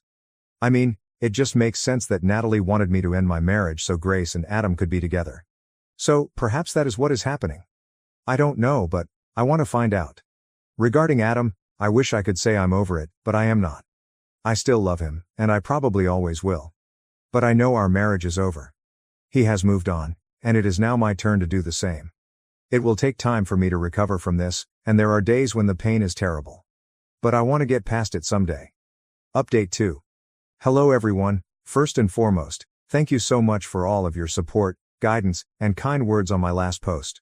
I never anticipated so many people to care about my predicament, and it has meant everything to me. Before I begin the update, I'd like to address something that many of you mentioned. Many people suspected Adam was seeing Grace, and to be honest, I was beginning to believe it as well. Natalie had pushed me so hard to leave Adam for Grace's sake, and the way things turned out convinced me that there was something between them. Why would she make such a foolish request? I couldn't believe my aunt would ask me to leave my husband as a birthday present for her daughter if Adam and Grace weren't already dating. That's when things took an unexpected and really distressing turn. About 2 weeks ago, I got a message from Stephen, my Aunt Natalie's husband and Grace's father. I hadn't spoken to him in a long time, especially after things had gone bad, but he pleaded to meet in person, claiming he had something vital to tell me. Given how crazy things had already become, I was doubtful at first. I didn't want to get engaged in any more family drama, especially after what happened to Natalie and Grace. But something about Stephen's tone made me want to hear him out, so I agreed to meet up. When we met, Stephen appeared tired, as if the weight of the world was on his shoulders. I knew straight away that whatever he had to say would not be easy. He began by apologizing for Natalie, Grace, and all that had occurred. I had no idea where he was going with this, but then he revealed something unexpected. Adam was not seeing Grace. He was seeing Natalie. Yes, it's my aunt. Natalie, my manipulative and toxic aunt, is 50 years old. I was speechless. My mind went blank as I tried to figure out what he was saying. For a brief moment, I believed I had misheard him, but Stephen went on to recount everything in horrific detail. Natalie and Adam appeared to have been having an affair for some months. Stephen discovered it when he returned home early from a business trip one weekend. He walked into their house, into his bedroom, and found Natalie and Adam in bed together. My spouse and aunt, in their bed. Stephen admitted he had no idea how long it had been going on, but based on some of the texts and messages he discovered, it had been at least a few months, if not more. Natalie had been seeing Adam behind my back as she pressed me to leave him for Grace. The whole birthday present foolishness was just a distraction, a ruse to deceive me and everyone else while she secretly had an affair with my husband. I felt as if the ground had been pulled out from beneath me. I thought I was prepared for anything, but this exceeded my expectations. I was having trouble understanding what Stephen was saying. Natalie, among other persons. I knew she was manipulative, but I didn't expect her to do this. And Adam, the man I thought I knew and had built a life with, had he been sneaking around with my aunt the entire time? But it didn't end there. Stephen went on to inform me that Natalie had decided to leave him. Natalie intended to leave Stephen on Grace's birthday, and she and Adam were apparently planning to blow everything up. Yes, you have read right. She planned to devastate her own family on her daughter's birthday before fleeing with my husband. Grace was completely oblivious of all of this, which was just another layer of deception. Natalie had used her daughter as a pawn in this horrible, twisted game, fooling everyone into believing Grace had affections for Adam while, in reality, she was sleeping with him. Stephen informed me about it, and I sat there startled. I was unsure how to react. I had been concentrating all of my efforts on determining whether Adam was seeing Grace when, in fact, Natalie, my own aunt, had misled me in the worst conceivable way. After Stephen finished telling me everything, he handed me his phone and showed me some of the messages between Natalie and Adam. I couldn't look at them for long because it was too painful, the way they talked about me, their plans, and how they were going to start over after the dust had fallen. It made me physically ill. I still can't believe it. I spent weeks trying to believe that Adam could have feelings for Grace, but now, this was beyond anything I could have anticipated. Natalie had planned the entire affair from the beginning. She misled me and her own spouse while secretly having an affair with my husband. I've been trying to figure out where I should go next, but I'm still in shock. I thought I was dealing with a husband who left me for another woman, but now I'm having to accept the fact that he left me for my aunt, whom I considered family. I'm not sure if they're still seeing each other or if their little scheme failed when Stephen caught them. Part of me doesn't care at this point. What is done, and regardless of what happens to them, the harm has already been done to me. I wish I could say there is a silver lining, but for the time being, all I can do is attempt to get through it. I'll keep you all updated if anything changes, but for the time being, I'm just figuring out how to move ahead after everything that's happened. Thank you for your continued support. It has been a lifeline during this horror. Update 3. Hello everyone, it's been a while since the last update, and a few things have happened in the interim, so perhaps this is the final update to the horror I've been experiencing. I faced Adam, and while the outcome was not what I had hoped for, it did provide some closure. I suppose I always knew I'd have to address him personally. I simply didn't expect it to be that dramatic, or for him to beg me to take him back after discovering Natalie wasn't who he thought she was. It's tough to understand how I felt leading up to that moment, but I knew I couldn't move on with my life unless I confronted Adam. I needed to express my feelings and get the complete truth from him, no more running or second guessing. So I finally reached out to him and told him we needed to meet and chat. We met in a park, somewhere neutral, where I felt I could keep my emotions under control. I did not want the confrontation to take place in our home, which had so many memories, both good and bad. I got to the park and finally saw him after so many days. It felt odd.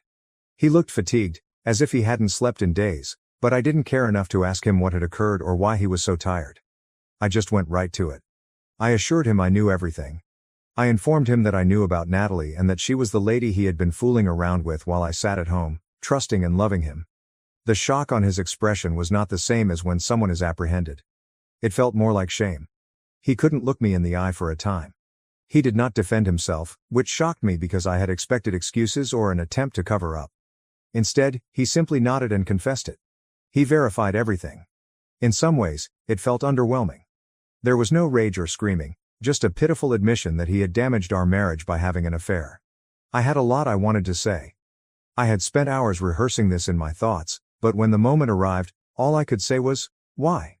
I needed to know what was wrong with us, or with me, that he would cheat on me like this.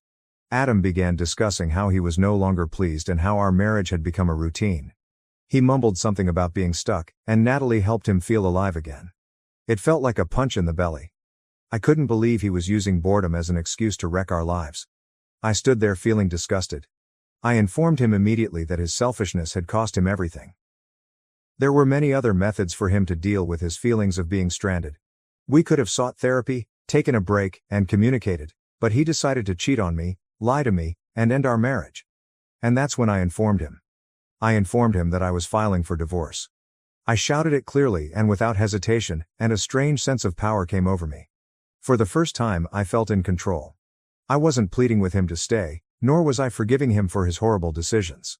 I was finished. That is when the unexpected happened.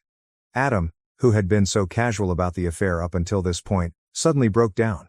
I'd never seen him like this. He genuinely began crying. I'm not talking about a few tears. He sobbed. He grabbed my hands and begged me not to forward with the divorce. He explained that everything with Natalie had come apart, that she was not who he thought she was, and that he had made the biggest mistake of his life. He stated that once the excitement of their affair faded, her actual personality emerged. Apparently, she is manipulative and domineering, often starting conflicts and even threatening to reveal their affair if he did not do things her way. He claimed she had made his life a terrible nightmare, and he regretted everything. It was strange to stand there and see this man, who had before appeared unaffected, break down in front of me. He told me he felt adrift without me and couldn't believe he'd given up our life together for someone like Natalie. He stated that he still loved me and would do anything to make things right. But honestly, I didn't feel anything. I had no sympathy for him, no desire to reclaim him, and no pity for him because of Natalie's conduct. I felt numb. The trust was gone. He had damaged it, and no amount of tears or apologies would fix it. I informed him that it was too late. I informed him that there was no way to restore what he had done, and I was not interested in attempting to heal the damage to our marriage. I believe that's when he understood I was serious. I was not going to forgive him, and there was no way to make things right or get back together. He kept begging, attempting to persuade me that we could work this out, that he was willing to do whatever it needed. But I'd already made a decision. I informed him that I deserved better, that I was moving on with my life, and that we had no future together. I believe part of me was expecting him to become defensive or lash out, as he had done in the past when we battled. But this did not happen. Instead, he broke down even more, realizing he'd lost me forever. I departed after that. I walked away without looking back. I've already filed for divorce, and it feels like a great weight has been lifted off my shoulders. I'm not claiming it's been easy. I still find it difficult to breathe at times because I am so heartbroken and deceived. But I know I made the correct decision. I know this is what I need to do to improve myself and start a new life. According to what I've heard, Natalie is furious with Adam for attempting to reconnect with me. Apparently, things between them worsened not long after the truth was revealed, and they are now both unhappy. Adam is paying the price for his decisions, and while I would never wish such chaos on anyone, I am no longer concerned. I don't care what happens between them. I'm just happy to be free of it. I've cut Natalie out of my life permanently. There is no forgiveness, no opportunity for reconciliation. I have no room in my heart for folks who betray me like way. She has left, and I am now focusing on myself. This has been the most difficult experience I have ever had, but it has taught me a lot about my own strength. I've discovered that I don't need someone who disrespects, lies, or cheats on me. I deserve a partner who appreciates me and our relationship, and I will never settle for anything less again. So that's it. I'm taking each day as it comes.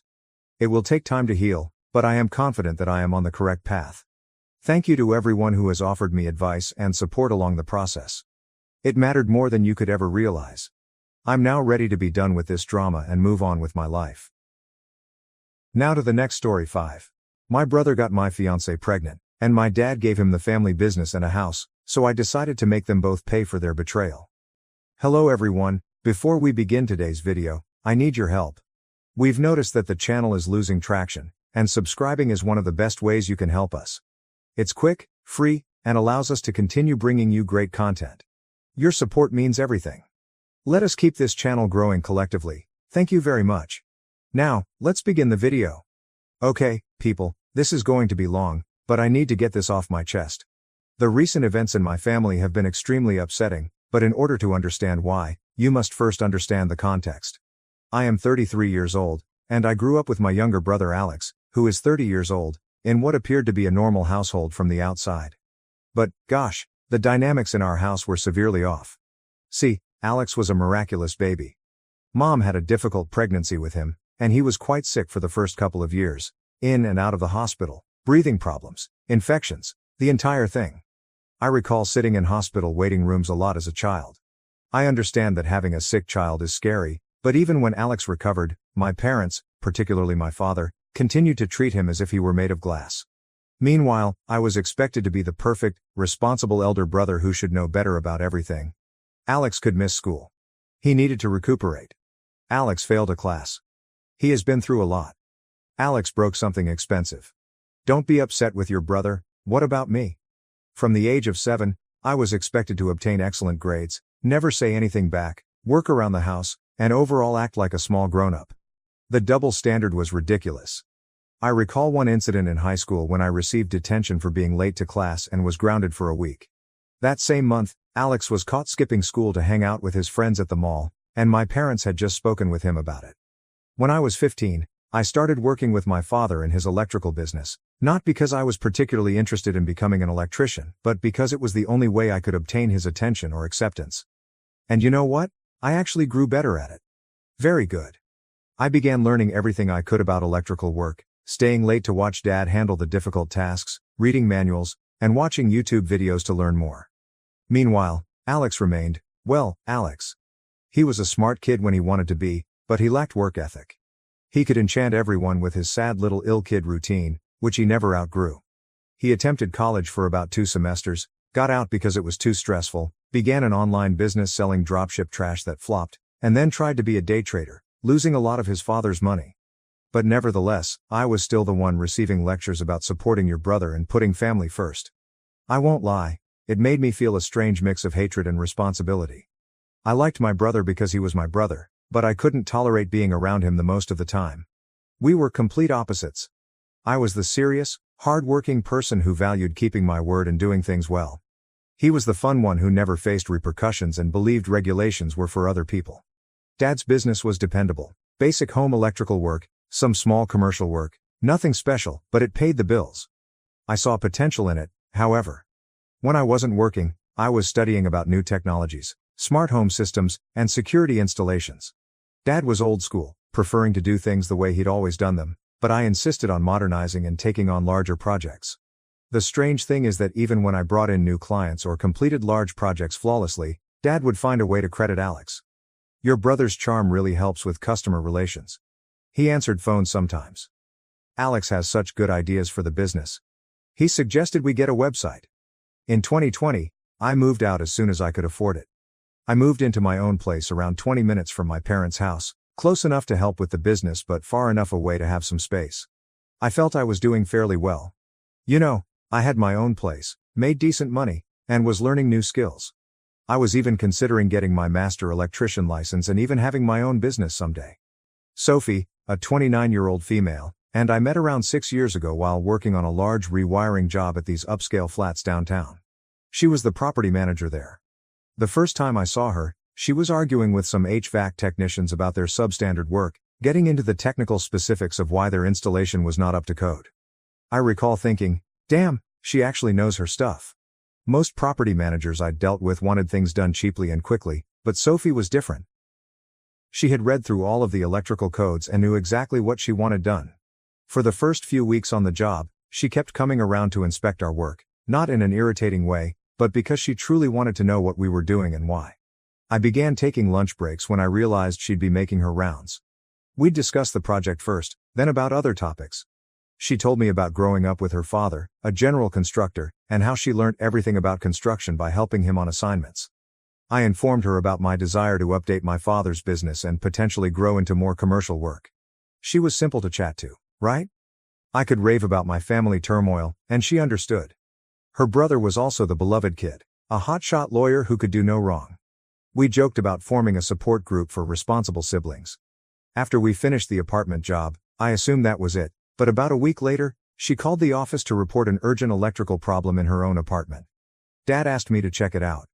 It turned out there was nothing wrong. She just wanted to see me again. I have to say, that was a really nice maneuver. We began dating after that.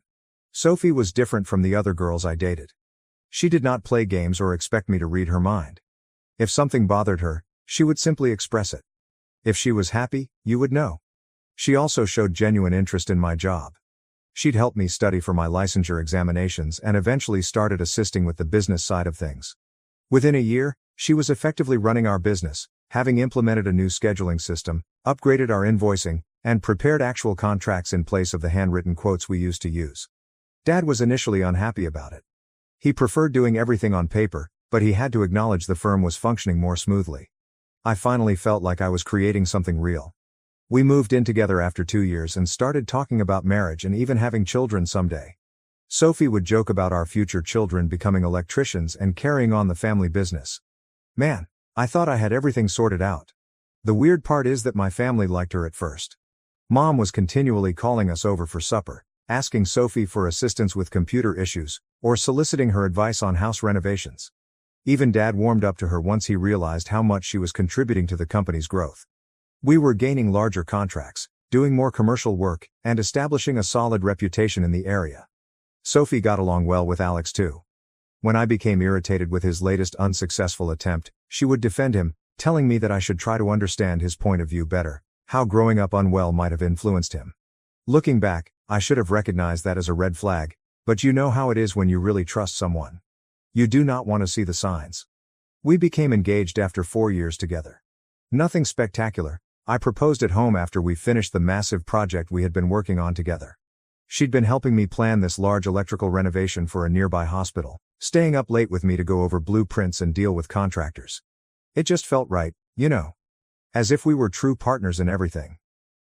Around a year ago, things began to change. Alex had spent another chunk of Dad's money trying to launch a cryptocurrency trading business, returned home bankrupt, and Dad offered him a job in our office. Just the basics. Answering phones, filing papers, and organizing appointments. It should have been simple enough, but Alex always managed to screw it up. Sophie began spending more time at my parents' place, assisting Mom with wedding preparations and such. She stated it was easier to focus on company documents there while Alex was learning the procedures. I was working most days, so it made sense at the time. Following that, everything began to spiral out of control. I began to notice subtle changes about 8 months before everything blew up. Nothing big at first, just minor details that didn't line up. Sophie was spending more time at my parents' house, helping with business matters. She explained that she was educating Alex on our new billing system and assisting Mom with wedding plans. Makes sense, right? I was out on jobs most days, working my tail off to save money for our future. We planned the entire wedding and talked about buying a property. I wanted to do things correctly. But then other things started happening. Sophie changed her phone's password. She has never actually hidden her phone before. We knew each other's passwords. It was no big problem, but she started acting strangely about it. She explained that her banking app required her to update security or something. Whatever, I absolutely trusted her, so I didn't think much of it. Then Alex began acting differently. He began wearing cologne at work. Dude used to turn up half the time in the same clothes as yesterday. He got all these new clothing and started showing up to work on time, which was unusual for him. He was also strangely polite to me, volunteering to stay late at the office and expressing a strong desire to study business. Sophie was talking about him differently. Alex is really getting good at handling the scheduling, or, your brother's actually pretty smart when he applies himself. She'd get angry whenever I complained about his messing something up, and even started taking his side in family disputes. The atmosphere in the office also becomes strange. Janet, our receptionist for the past 15 years, was like a second mother to us. She began giving me these looks while Sophie and Alex were working late together, but whenever I asked what was going on, she would simply say nothing and change the subject. Once, I returned to the office early from a task because we had run out of materials. Sophie and Alex were in the break room, giggling over something. There was nothing clearly wrong, but they both jumped as if they had been caught doing something when I stepped in. Sophie mentioned that they were just going over some invoices around 7 p.m. Right. Sophie seemed to talk less about our future. She used to be quite enthused about wedding planning, looking at houses online, and discussing what kind of family we'd have. Then she became quiet about it all. She claimed she was just anxious about work. The true red flag I missed was when she stopped visiting job sites to check on projects. It used to be our thing. She'd bring lunch, we'd go over plans, and solve problems together, but she was suddenly too busy at work with Alex. We had a large family meal approximately 6 months ago. Sophie was acting funny all night, barely speaking and constantly checking her phone. Alex kept attempting to make inside jokes with her. Sophie snorted with laughter when he mentioned that insane person at work. But when I questioned what was hilarious, they both said, "You had to be there." After dinner, on the way home, I finally brought it up. Sophie remained glancing at her phone. "You okay? You seemed off tonight." "Just tired. Work's been crazy." "Yeah, it seems like you and Alex are getting along better these days." She tightened up but tried to keep it casual. "He's not as bad as you always say. He's actually pretty funny when you get to know him." "Funny enough to make you ignore everyone else at dinner? What's that supposed to mean?" "Nothing, just that you've been different lately. Distant. Always on your phone." She became defensive quickly. "Oh, so I'm not allowed to have my own conversations now? Everything has to be about you?" That threw me off guard. Sophie never spoke to me like that before. "That's not what I said. Just feels like something's changed. Maybe you're just paranoid. I'm tired of you always complaining about Alex. He's trying his best." I recall getting a horrible feeling in my stomach, like if something was seriously wrong, but I couldn't put my finger on it. She had never defended Alex like that before. "Since when are you Team Alex?" "Since I actually got to know him instead of just listening to you bashing him all the time." We drove the rest of the way silently. Man, all the symptoms were there: the protective attitude, the phone, the inside jokes, the way she suddenly thought Alex was fantastic. But you never want to believe someone you absolutely trust could do that to you, especially not your own brother. I recall lying there that night, watching her try to sleep and thinking, nah, I'm just being paranoid. The next several months were just more of the same. Sophie working late, Alex becoming interested in the business, and me being a complete idiot working 12-hour days to save for our future while my brother was stealing my girl right under my nose. Then came the day when everything burst. It was Tuesday. I recall because I was working on a large commercial project that involved rewiring a warehouse. Sophie called about 2 p.m., crying so hard I couldn't hear her. She claimed she needed to speak with me in person and that it was urgent. My immediate impression was that something had happened to her parents. I told my colleagues that I had a family emergency and drove straight home. I discovered her sitting in her car in our driveway. She refused to come inside, instead sitting there gripping the steering wheel as if it was the only thing holding her together. I sat in the passenger seat, waiting for her to say anything. "I'm pregnant," she explained. For a few seconds, all I felt was happiness. We discussed starting a family after the wedding, and suddenly it was happening. I started talking about how we'd work things out, and how we could move the wedding up if necessary. She kept crying. "There's more," she said, choking. "It might not be yours." Everything within me became still. My brain initially refused to accept it, as if I needed to repeat it to ensure that I had heard her correctly. Might not be mine? My voice sounded strange, as if it weren't even mine.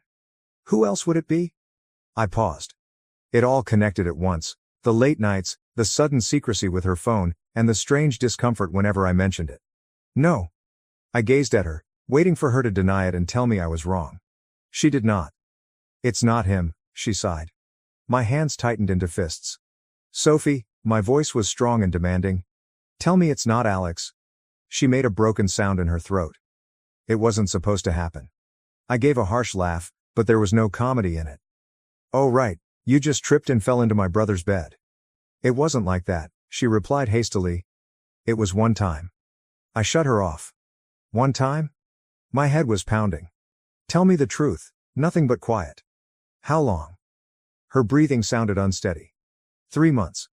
Maybe 4. I had to press my hands on my knees to keep myself steady. "Does he know?" My voice was tight and controlled. She nodded. I told him yesterday.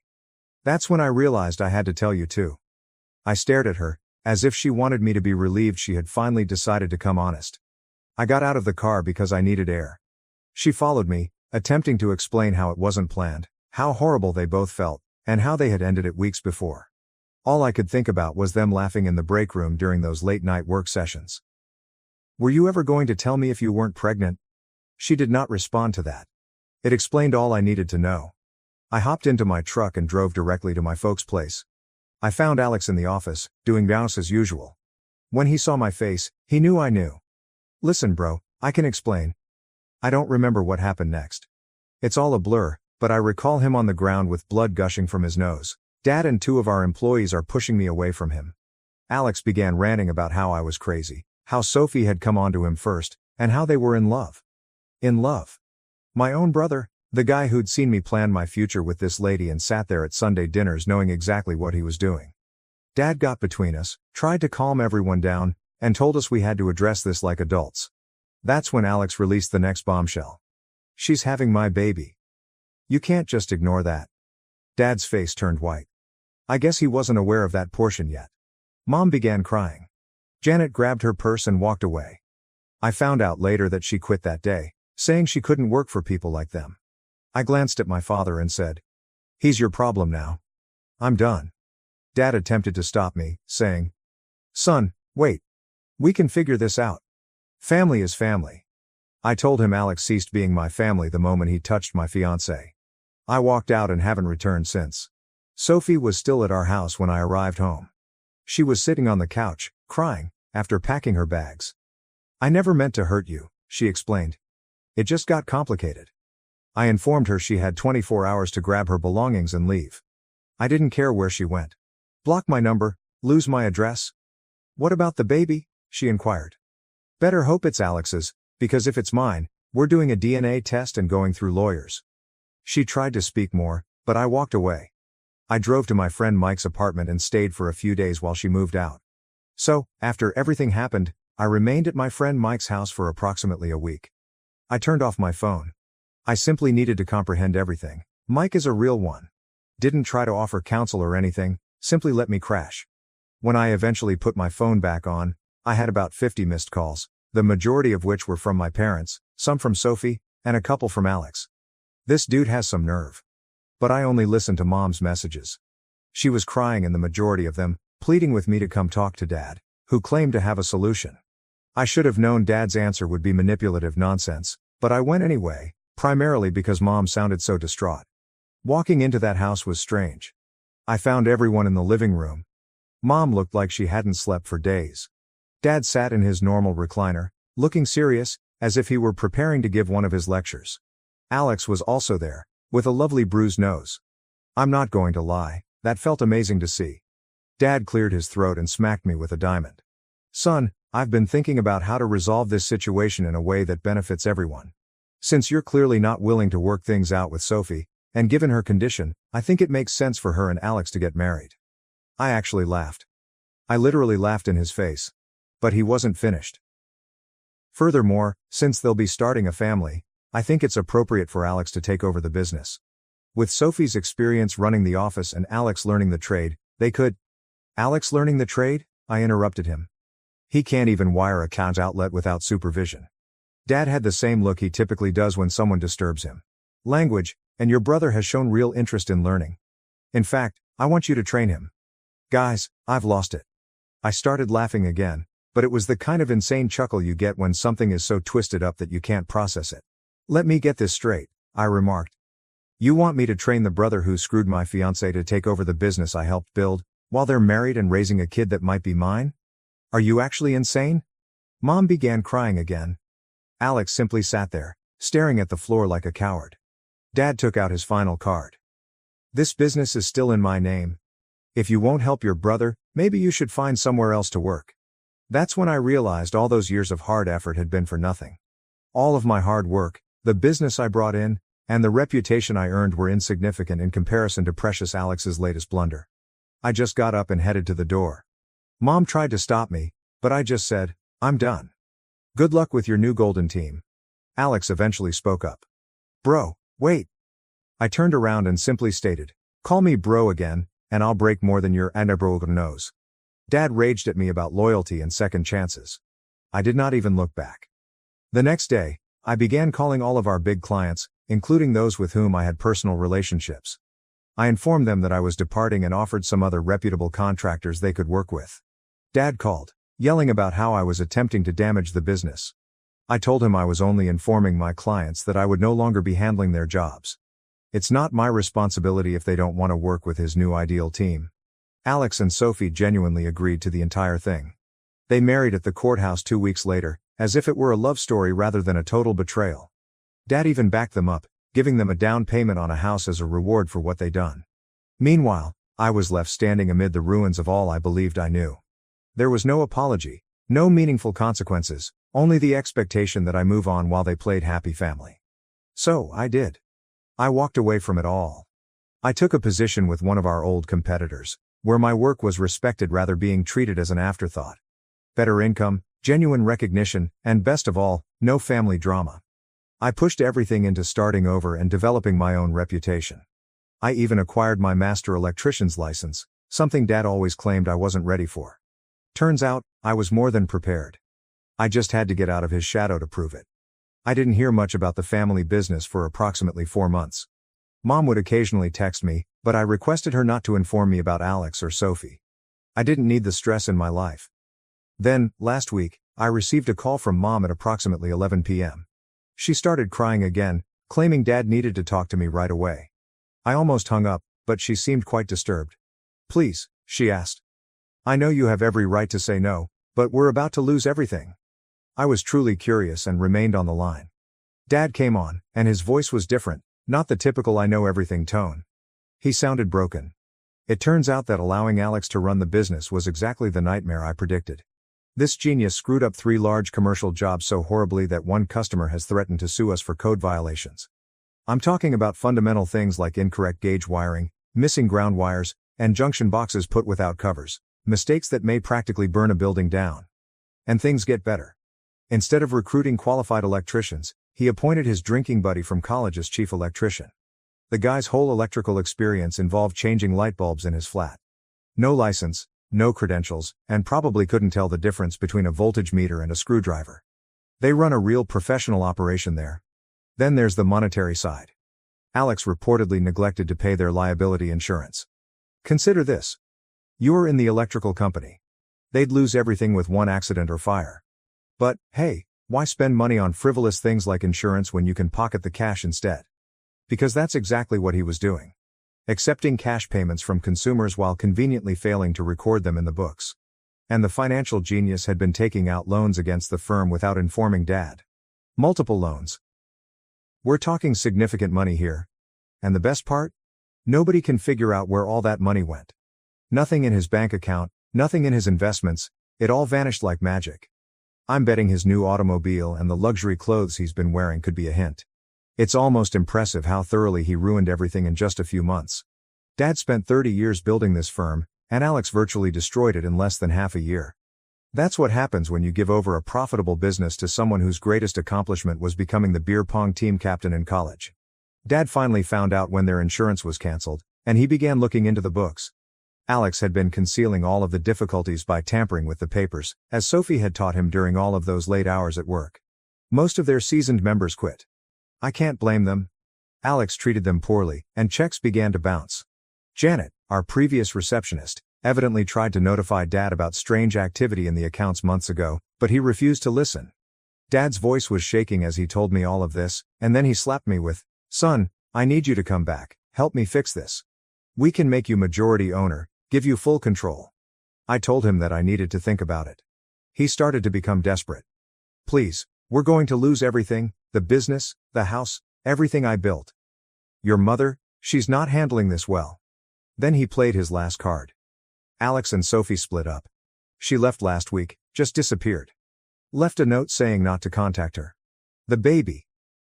We don't even know where she is. Alex wasn't daddy material after all. My response was, "Not my circus, not my monkeys anymore." Dad began with his typical guilt trip about family and devotion. I cut him off. "Remember when I begged you not to give the business to Alex? When I told you he'd run it into the ground? What was it you said? Oh yeah. Family is family. Well, this is your family's mess now. Mom called back, weeping about how they might be homeless soon. That hit hard. Mom did not deserve any of this. She's the only one who's ever attempted to keep the family together, the only one who hasn't taken sides, even when she probably should have. I told her she may come and stay with me at any moment. It's just her. Not Dad. Not Alex. I can't leave your father, she explained. I exhaled. Then that's your choice, Mom, but my door is only open for you. It sucked knowing she would never go through it. A few days later, Sophie texted me. I know I'm the last person you want to hear from, but I need help. The baby's yours. I got the test results. Alex took all my money and disappeared. Please, I don't have anywhere else to go. I read it, stared at it, and set my phone down. Did not respond. Not going to. But damn if it didn't sit there like a stone in my gut, like a punch I knew was coming but couldn't handle. It should have meant something. It should have been life-changing. But all I felt was tiredness, like if I had finally climbed out of this mess just to have it reach back and try to drag me under again. And for the first time, I didn't know what to do. Dad showed up at my place last night while I was still trying to figure out what was going on. There was no notice, simply standing there when I arrived home from work. Looking grungy, wearing an old jacket I recall from my childhood. Hadn't shaven in what seemed like weeks. First thing I noticed was that he was driving Mom's old Civic rather than his truck. Later, they discovered that they needed to sell his truck to pay off some of the business's debts. Can we talk? He requested, not demanding as usual. He truly sounded exhausted. I invited him in because I really wanted him to see how I was doing without his assistance. My new house is quite nice. I received it following my last promotion. Nothing spectacular, but it's mine. I earned it myself. He stood in my living room, looking bewildered, as if he didn't know how to communicate with me other than by delivering commands. Finally, he sat down and began pouring everything.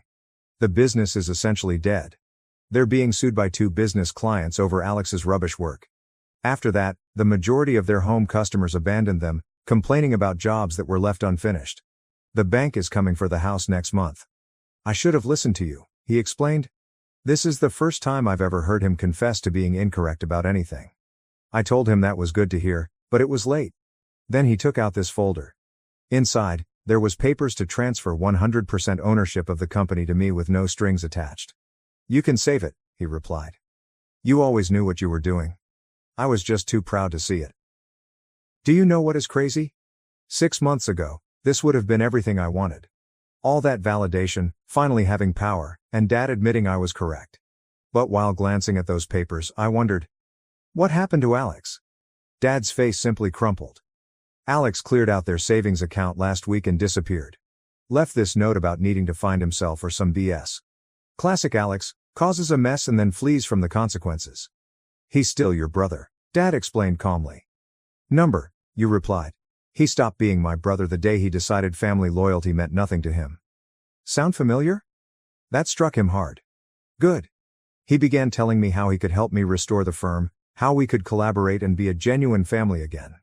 I had to laugh. Dad, you're not hearing me. I don't want the business, I don't want your help. I'm done. But this is your legacy too. Everything we built, everything I built, you gave to Alex, remember? You chose him even after he slept with my fiancée. Now you get to live with that choice. He tried guilt-tripping me again about Mom's anguish over the family falling apart. I told him the same thing as before. She's welcome here anytime, just her. She won't leave me, he said? Then that's her choice, and living with the consequences of your actions, that's yours. He sat for a long time before asking quietly, where did I go wrong? I wanted to lay it all out. All the years of favoritism, the continual justifications for Alex, how he discarded someone who genuinely cared about the business for someone who regarded it as a piggy bank to rob. So what's the point? You didn't go wrong, Dad. You got exactly what you always wanted, Alex being in charge. How's that working out? He left shortly thereafter. He looked around 20 years older walking out than when he walked in. I received a text from Mom this morning. They'll be moving in with her sister in Ohio next month. Dad is going to try to find job there. She asked me once more if I would contemplate assisting them in their stay here. I informed her that my offer stood. She is welcome to stay with me at any moment, but I am tired of burning myself on fire to keep others warm. Sophie still sends texts concerning the baby. I advised her to call my lawyer. I haven't heard from Alex. Do not expect to. You know what's weird? I imagined that witnessing them lose everything would be satisfying, as if karma was punishing them for what they had done to me. But honestly, I don't feel anything. Nor pleased, nor sad, just finished. I began dating someone new last month, taking it slowly. She asked about my family, and I simply stated that we are not close. Maybe someday I'll tell her the whole tale, but for now, I'm focused on creating my own life. There is no drama, no poisonous familial BS, and no attempting to gain favor that never comes. I informed Sophie that everything would now be handled by lawyers. Will I be present for my child? Yeah, I am not my brother. I do not abandon my responsibilities. But Sophie destroyed that bridge. We'll work out custody and support through the courts. She made her choices, and now she must live with the consequences, just like everyone else in this mess. For the time being, I'm simply trying to keep my head straight, focusing on work, my new relationship, and creating something unique to me.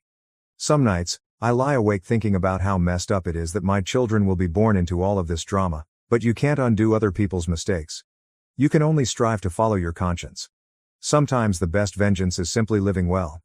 This is the last section, guys. Thank you for following along. Writing it all out truly helped me sort through some of my thoughts. Edit 2. Since people keep asking, yes, if Sophie can show the baby exists and is mine, I will step forward, but only through legal means. No direct interaction. Now to the next story 6.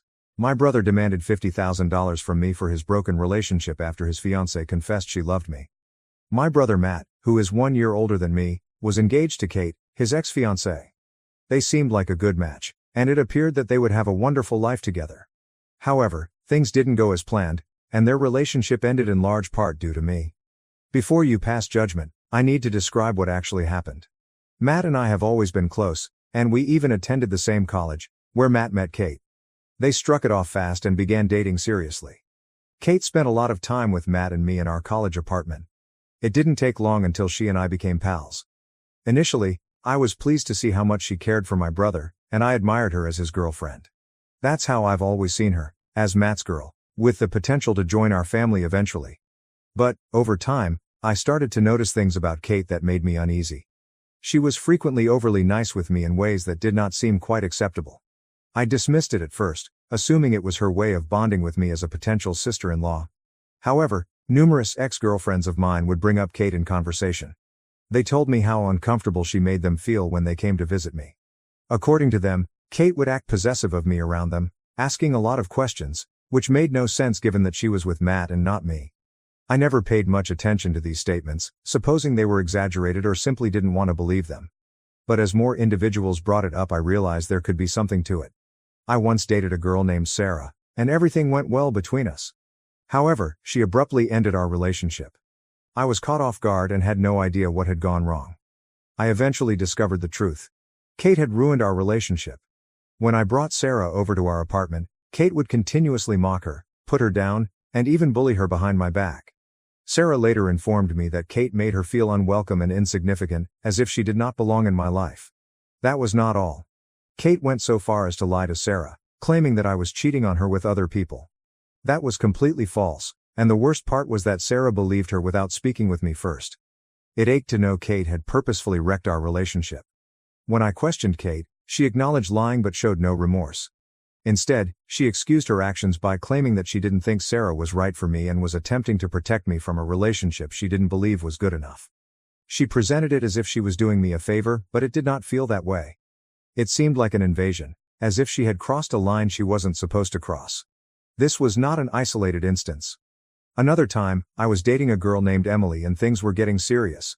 During Christmas, I decided to bring her home for the first time to meet my family. Matt brought Kate along, as he normally did. I had high hopes for the holiday, thinking it would be an opportunity for Emily to connect with everyone. Instead, it became a nightmare. Kate made Emily feel unwelcome from the beginning. She would isolate her from family gatherings, making her feel like an outcast while pretending she didn't notice. Emily later told me that she thought Kate despised her and treated me with jealousy. She followed me about all day, never allowing Emily or myself any space or solitude.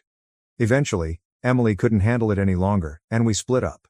These experiences made me feel stuck. I wasn't sure if Kate had feelings for me because she had never expressed them. I also didn't know how to handle this without producing a schism between my brother and me or inciting extra family turmoil. But, at the same time, I couldn't ignore how Kate's actions affected my life and relationships. It was evident that something was wrong, and it was only a matter of time before things broke down. Then came my birthday. Kate handed me a gold chain with the letter K on it.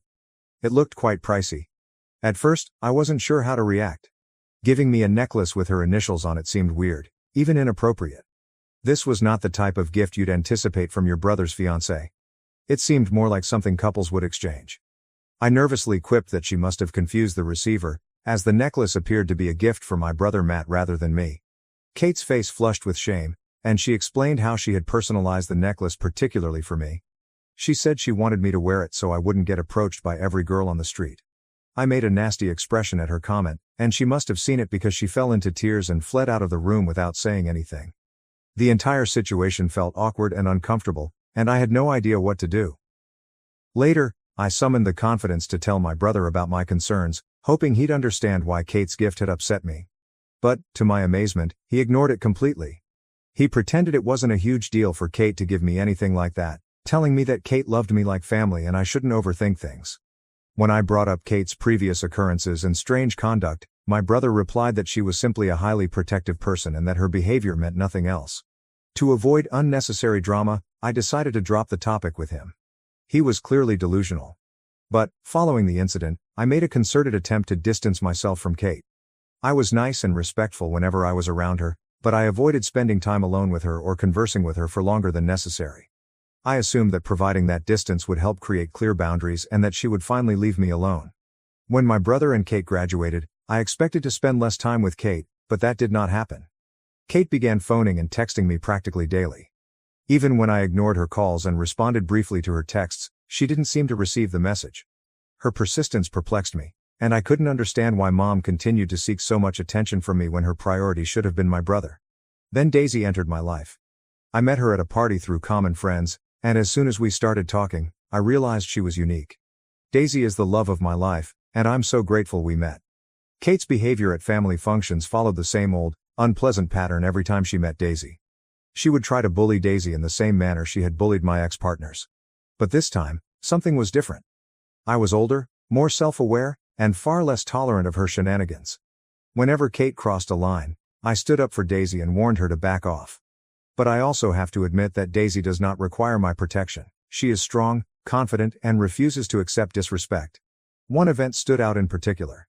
Kate chose a seafood restaurant for our family meal despite knowing Daisy was terribly sensitive to shellfish. She obviously wants Daisy to sit out, expecting she would feel ostracized and embarrassed. When I discovered what was going on, I absolutely refused to attend the dinner. Daisy did not remain silent either. She informed everyone that Kate had purposefully chosen a place where she would be unable to eat. Kate attempted to play innocent, stating she had no idea Daisy's allergy was such a major deal. When it didn't work, she became rude, insulting Daisy by claiming that only weak people had such allergies and accusing her of faking them for attention. That was the breaking moment. My parents recognized Kate's callous behavior and called her out on it. I also insisted Kate apologize to Daisy on the spot. She seemed outraged at me for siding with Daisy, as if she expected me not to support my own spouse. She whispered an unconvincing apology. In the end, my dad, Daisy, and I went out to another restaurant while Kate and my brother ate at the seafood restaurant. Daisy and I carefully avoided Kate following this incident. Fortunately, my parents were on the same page. They saw Kate's odd conduct and did not pressure me to involve her in my plans. They understood and supported my decisions, making things easier for me. My brother Matt was the only person who remained to support Kate. He would regularly approach me and plead her case. He told me how Kate was hurt that I wasn't spending more time with her, and how Daisy had pushed a wedge between us. He'd reminisce about the good old days, attempting to persuade me to visit him and Kate more often so the three of us could hang out like we used to. But I had no desire to turn back the clock. I made it obvious to Matt that Daisy was a vital part of my life right now, and she was not leaving. I told him that if Kate couldn't accept Daisy or recognize her role in my life, there was no place for me in their small group. I wasn't going to place Kate's sentiments over my partner's well-being, or jeopardize the life I was creating with Daisy. It was a difficult conversation, but it needed to be had. My brother and I developed a strained connection over time. When my brother got engaged to Kate, he invited me and Daisy to an engagement party with the rest of the family. I wasn't looking forward to seeing Kate again, But for my brother's sake, I decided to set my sentiments aside for one night. Little did I know, that night would be a disaster that none of us would ever forget. Kate stared at me from the time we arrived. She approached me and offered me a lengthy, prolonged hug, which made me uneasy. I observed that she was drinking extensively all night. She was noisy, emotional, and obsessively focused on me and Daisy. She continued to flirt with me, stroking my arm needlessly and making improper remarks. It was awkward, to say the least.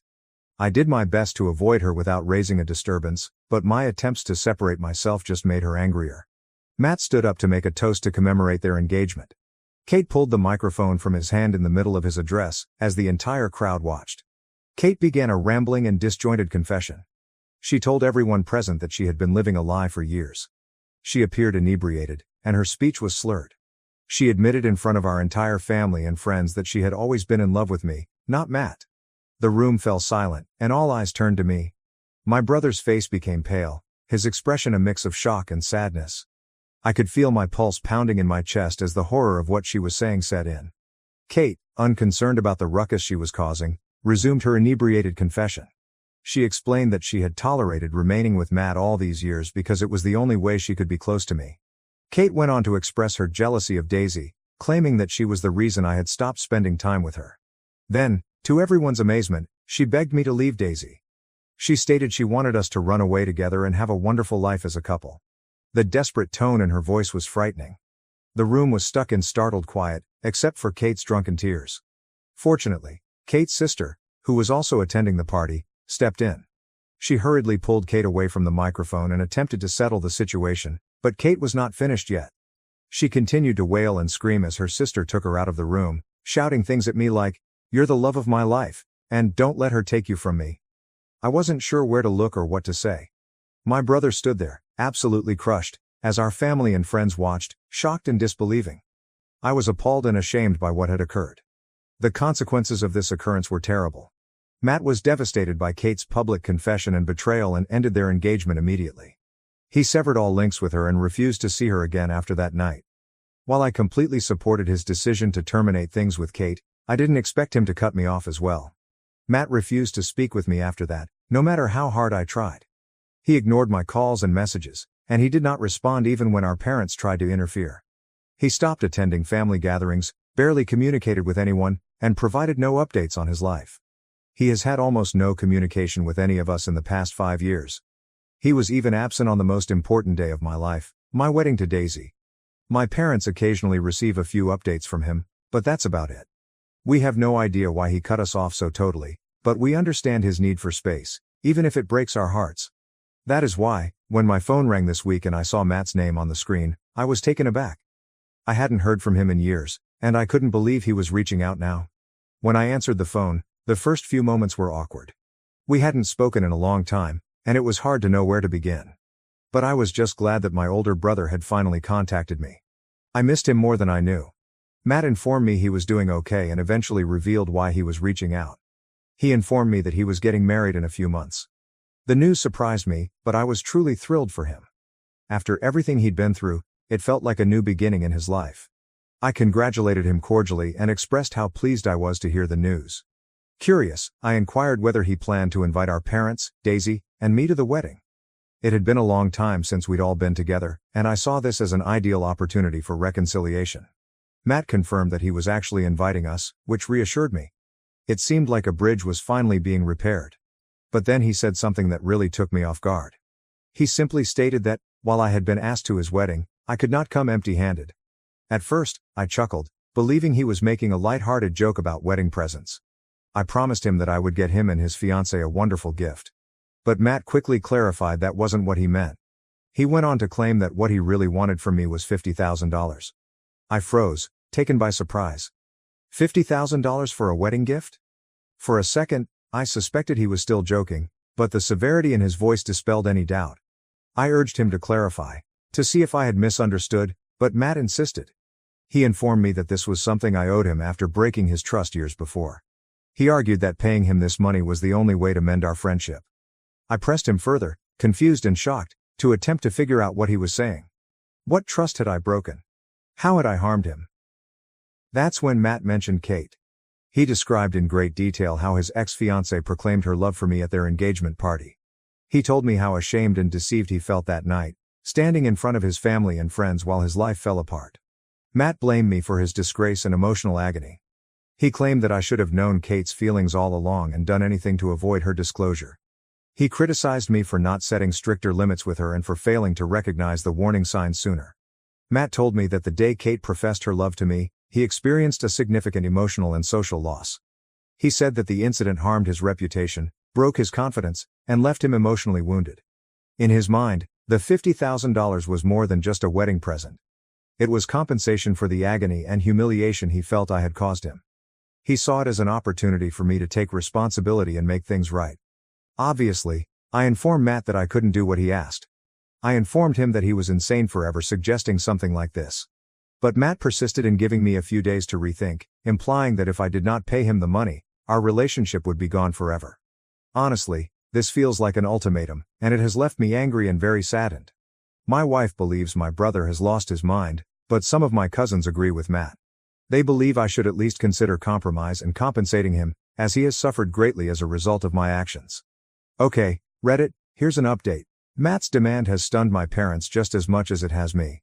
When I told them what he had said, they couldn't believe that after years of silence and no attempts to communicate, Matt had simply come out to demand $50,000 from me. They are upset on my behalf, especially given the emotional toll the issue with Kate took on me and Daisy. My folks are fully on my side. We are now preparing a proper sit-down with Matt to resolve these concerns once and for all. The idea is to figure out what's going on with him and grasp his motives.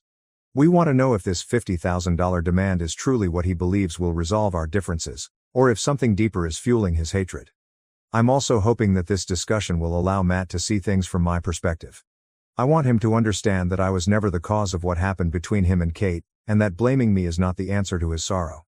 To everyone who is wondering if I flirted with Kate or somehow led her on, let me be very clear. I was never drawn to her from the start. I respected her because she was important to Matt. Any feelings she had for me were totally her own. I never gave her any cause to believe I had anything more than platonic respect for her. Kate repeatedly crossed boundaries, despite my attempts to remove myself.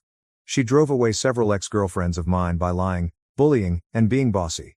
She became envious and hateful when Daisy entered my life, and she made it her purpose to mistreat her whenever possible. Matt wasn't immune to her actions either. He noticed how uncomfortable she made me and how antagonistic she was to Daisy and my ex-partners, but he never discussed it with Kate. He didn't confront her or try to improve the situation. That stings also because I believe he knew deep down that what she was doing was wrong, but he decided to look the other way rather than confront her. It's as if he expected me to simply tolerate her antics for the sake of peace, no matter how much stress they imposed on me. Also, what kind of grown woman gets drunk and professes her emotions for her fiancé's brother at their engagement party? That moment was both mortifying and awful. She showed no respect for her relationship with Matt, for me, or for Daisy. I'm pleased Matt and Kate are no longer together because I believe this inappropriate dynamic would have persisted indefinitely. Update 2. It has been a month since my last update. Last week, after much back and forth, my parents, Daisy, and I finally met with Matt. He had made numerous reasons not to meet us, dragging his feet and avoiding any meaningful talk. My parents, however, remained strong. They insisted that we clear the air and strive to reconstruct what was destroyed. Initially, the meeting was difficult. Matt was defensive, and he began by admitting that he had been nursing a grudge against me all along. He stated that Kate's behavior caught him off guard, which contributed to his estrangement from me. He also began accusing me of having an affair with Kate on the side, implying that there might be more to the story than I or Kate had revealed. The charge stunned me, and I told him unequivocally that I would never do anything like that to him. I had always respected the bounds of his relationship with Kate, even when she was acting inappropriately. I wasn't about to let him accuse me of anything so ridiculous without a fight. Daisy also spoke out for me.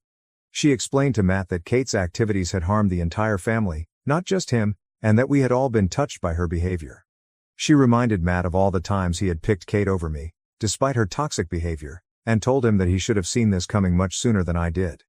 Daisy told him bluntly that what he was doing to me was emotional manipulation, and that he shouldn't punish me for what had happened when I, too, was a victim like him. He needed to move on from his past. Daisy's powerful, clear voice drew Matt in and made him listen. I also informed Matt how many times I'd tried to contact him over the years. I emphasized that I could have discussed these issues with him years ago. I didn't shut him out. He cut us off without explanation. This is when Matt informed me that he was too humiliated to face me back then, that everything had been so overwhelming for him, and that he believed cutting us off was the best move for his mental health. While I understood his desire for space at the time, I couldn't figure out why, after all these years, he was asking me for money. That's when Matt revealed the true reason. He stated that the $50,000 he was requesting represented the amount of money he had spent on Kate over the years, including trips, presents, and any other costs incurred throughout their relationship. He believed that because Kate fell in love with me and I was the reason their relationship ended, I owed him the money as reparation. It was as if he was attempting to rationalize the absurdity of the situation by presenting it as a debt I needed to repay. I sat there in full shock as Matt continued to rationalize his ludicrous request. I told Matt straight up that he was only looking for ways to vent his rage on me. His focus should have been on Kate, the person who made those decisions and caused all of the anguish, not on me. If he wanted recompense, he should have asked her to pay rather than me. I was not the one who behaved inappropriately. I was not the one who lied or crossed boundaries. Kate was the one who made the issue, but I was getting blamed for it. Matt seemed to be grabbing at straws, blaming everyone save the person who had genuinely mistreated him. My mother was also unable to keep back. She informed Matt that asking me for money was extremely inappropriate and that he should stop acting like a crazy person. My father agreed with her. My brother turned on my parents and began accusing them of always favoring me. "You both should stay out of this matter. You always support him no matter what," he cried. "Kate left me for him, and you two are taking his side. He's clearly the golden child. You both always favor him no matter what." My parents, taken by surprise by his behavior, attempted to calm him down. My father spoke first, his voice firm despite the tension in the room. "Matt, that's not true. We've always loved you both the same, and we've always supported you through everything. We've never picked sides, and we never will. It's simply that asking your brother for money would not make things better between you two, especially when he hasn't done anything to you." Matt's face twisted with rage, and he shot back at me. "I blame you for Kate leaving me, and I will continue to do so. If I don't pay him, he has nothing else to say to me." He also informed my parents that because they had chosen my side, he was done with them. "I'll never speak to any of you again. I will not let any of you meet my wife or future children. You're all dead to me starting today." He stormed out of the room, leaving us all stunned in silence. My parents tried to call after him, but it was futile. Matt hasn't contacted us since, and I've been attempting to reach him, but he appears to have blocked me. Update 3. It's been 4 months since Matt stopped talking to us, and I've stopped trying to reach out to him. It was difficult at first, and I kept wondering if I could have said something differently, if there was anything else I could have done to save our relationship, but after all this time, I've accepted that I can't change what happened, and I can't force someone to talk to me if they're not ready. My parents miss Matt, of course, and love him, but they've accepted Matt's decision. If he ever wishes to contact them, they'll be there, but for now, they've stopped pushing it. I've gotten a few DMs from people asking if Matt was trying to get me to pay him money for his wedding expenses, rather than it being about Kate. To be honest, I'm not sure what Matt's true intentions were. If it was genuinely about him needing financial help for his wedding or some other situation, I might have been more willing to discuss it and see if there was a way to help, but that wasn't the case. He made it clear that it was about me somehow. That is something I just can't wrap my head around. At the end of the day, the money wasn't the issue. It was Matt's misplaced anger and complete lack of understanding about what actually happened. I don't think Matt was thinking clearly, and I've accepted that I can't change his mind. Daisy and I are doing well, and I am grateful every day to have such a strong woman by my side. She is now pregnant, and we are excited to become parents soon. Now to the next story 7. I found out that my husband has spent all our savings and hasn't saved anything while I've been covering major expenses. My husband 26 male and I, 27 female have been married for almost 2 years. Tonight, we had the worst fight we've ever had, and I'm seriously considering spending some time apart. We're both hardworking and financially stable, probably considered upper middle or upper class for our age. We paid for our wedding ourselves, and 4 years ago, we bought and renovated our own home. Money has never really been an issue in our relationship until recently. One of the reasons we've done so well is because we've always been diligent about saving. When we were aggressively saving for our wedding and home, we put away 30% of every paycheck. After the wedding, we agreed to a more manageable 20% savings rate to build up our emergency fund and plan for the future, kids, a new house, a new car, etc. I've stuck to that commitment. In fact, When my husband's car died unexpectedly, I covered the full cost of a replacement without needing a car payment. When our HVAC system failed, I paid for that too. Despite these big expenses, I've still managed to keep up my savings and have a solid emergency fund. Tonight, I found out my husband has saved nothing. We've always had a system. His steady paycheck covers our monthly bills, and since I freelance, my income goes toward bigger expenses like student loan payments and unexpected costs. It's worked well, or so I thought. When I asked him why he hasn't saved anything, his excuse was that he's always paying off the credit card, which, for the record, only he uses. I went through our budget, and based on his income, he should have at least $3,000 left over every month after covering expenses. So I asked, where is that money going? He had no answer. So I checked his statements, and what I found was infuriating. Nothing that suggests cheating, gambling, or anything extreme, but reckless, obscene spending. We've had serious conversations about his spending before, and almost a year ago, I made it very clear that he needed to stick to our financial plan. Not only did he break that promise, but he's also somehow spent more than he earns, dipping into our savings.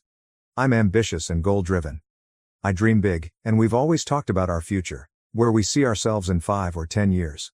He's been especially eager to start trying for a baby, and while I've been on the fence, I recently came around to the idea. Until tonight, when I realized we have almost no savings. Now, the timeline for having a child. Delayed. The plan to move out of a town we both hate? Out the window. I feel completely blindsided and betrayed. He's made multiple promises he hasn't kept, and when I confronted him, his solution was to put half of his yearly bonus into savings, even though we already agreed that bonus would go toward paying off his massive student loans. At this point, I don't just feel disappointed, I feel disrespected. I don't understand why he went behind my back like this or why he thought I wouldn't notice. I've lost so much trust in him, and I don't know how to move forward from here. Would time apart help? Can trust even be rebuilt after something like this? I'm at a complete loss. TLDR.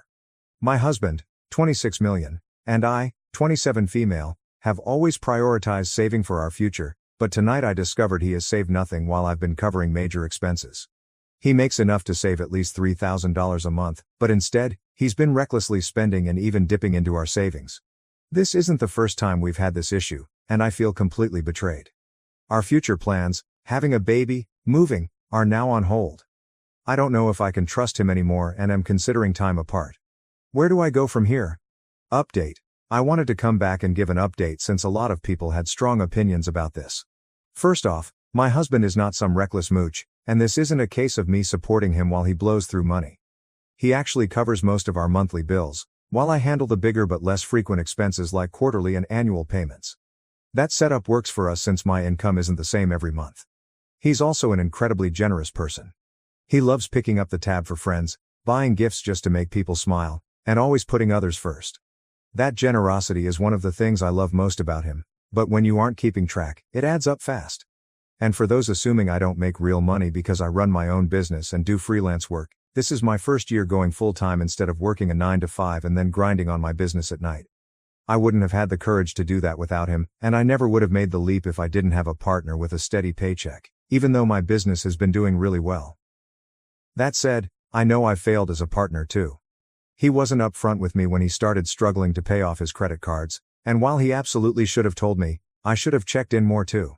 I thought he was spending the way he was because he was still able to while keeping up with our savings. Instead, he was dipping into our savings to cover his credit cards, and instead of telling me, he tried to handle it himself. He knows that's not okay, but I also need to make sure he feels comfortable coming to me before things get to this point again. To clear up a few things. No, he is not trying to trap me with a baby. We both want kids. It's just about timing. No, I am not unemployed. I run a successful business and do freelance work. Just because I don't get paid on a bi-weekly schedule doesn't mean I don't make good money. Yes, small purchases add up fast.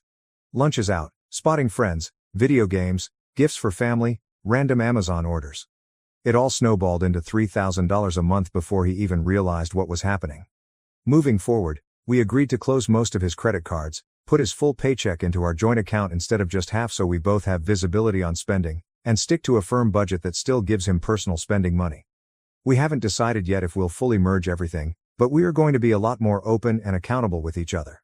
At the end of the day, this isn't a deal breaker for me. I love my husband and I know he loves me. We both want this to work, and we are both putting in the effort to make sure it does. Thanks to everyone who gave helpful advice. Hopefully, this is the last time we ever have to have this fight. Now to the next story 8. I had a kidney infection, but my husband lied about being stuck at work, and when I called his coworker, I found out he hadn't even left. I, 28F, have been married to my husband, 32M, for 3 years. We have a 1-year-old daughter together. Up until recently, I thought I could count on him when I truly needed him. But last week, he proved me completely wrong. I had been feeling off for a couple of days, fatigued, nauseous, just generally unwell. Then one morning, I woke up with a fever, chills, and a deep sense that something was really wrong. I was so weak I could barely get out of bed. Taking care of our daughter felt impossible. I called my husband at work and told him I needed him to come home. He promised he would. An hour passed. Then 2. He kept texting me, saying he was just finishing up something, and would leave soon. Then he claimed he was stuck in traffic. Then he said he was on his way but had to stop for gas. At this point, my fever was getting worse, and I was struggling to even sit up without feeling dizzy. I told him it was urgent. He reassured me he was almost there. But something felt off. So I texted one of his coworkers, someone I knew he was close with. The response I got sent a chill down my spine. He hasn't left yet. He's still here. I was furious. And terrified. I immediately called my neighbor, a kind older. She came over right away, helped me get dressed, and drove me to the hospital. Turns out, I had a severe asymptomatic urinary tract infection that had turned into a serious kidney infection. My heart rate was dangerously high, and the doctors told me that if I had waited much longer, I could have gone into septic shock. 2 hours later, while I was lying in that hospital bed, shaking from fever and hooked up to an IV, my husband finally decided to show up. I didn't even want to look at him. He tried to explain, saying he didn't realize it was that bad, and that he was just trying to wrap things up at work. But I can't get over the fact that he lied to me, over and over, while I was at home struggling to stay conscious. If my neighbor hadn't been there, I don't know what would have happened to me. I feel so betrayed. If he could ignore me in a life-threatening situation, what does that say about our marriage? About our future? About our daughter's safety if something ever happens again? I don't know what to do. Would you be able to trust your partner after something like this? Comments. Comment 1. Yeah, no. I couldn't do this either. If you had waited for him and gone into septic shock and probably ultimately died, what would he have done then?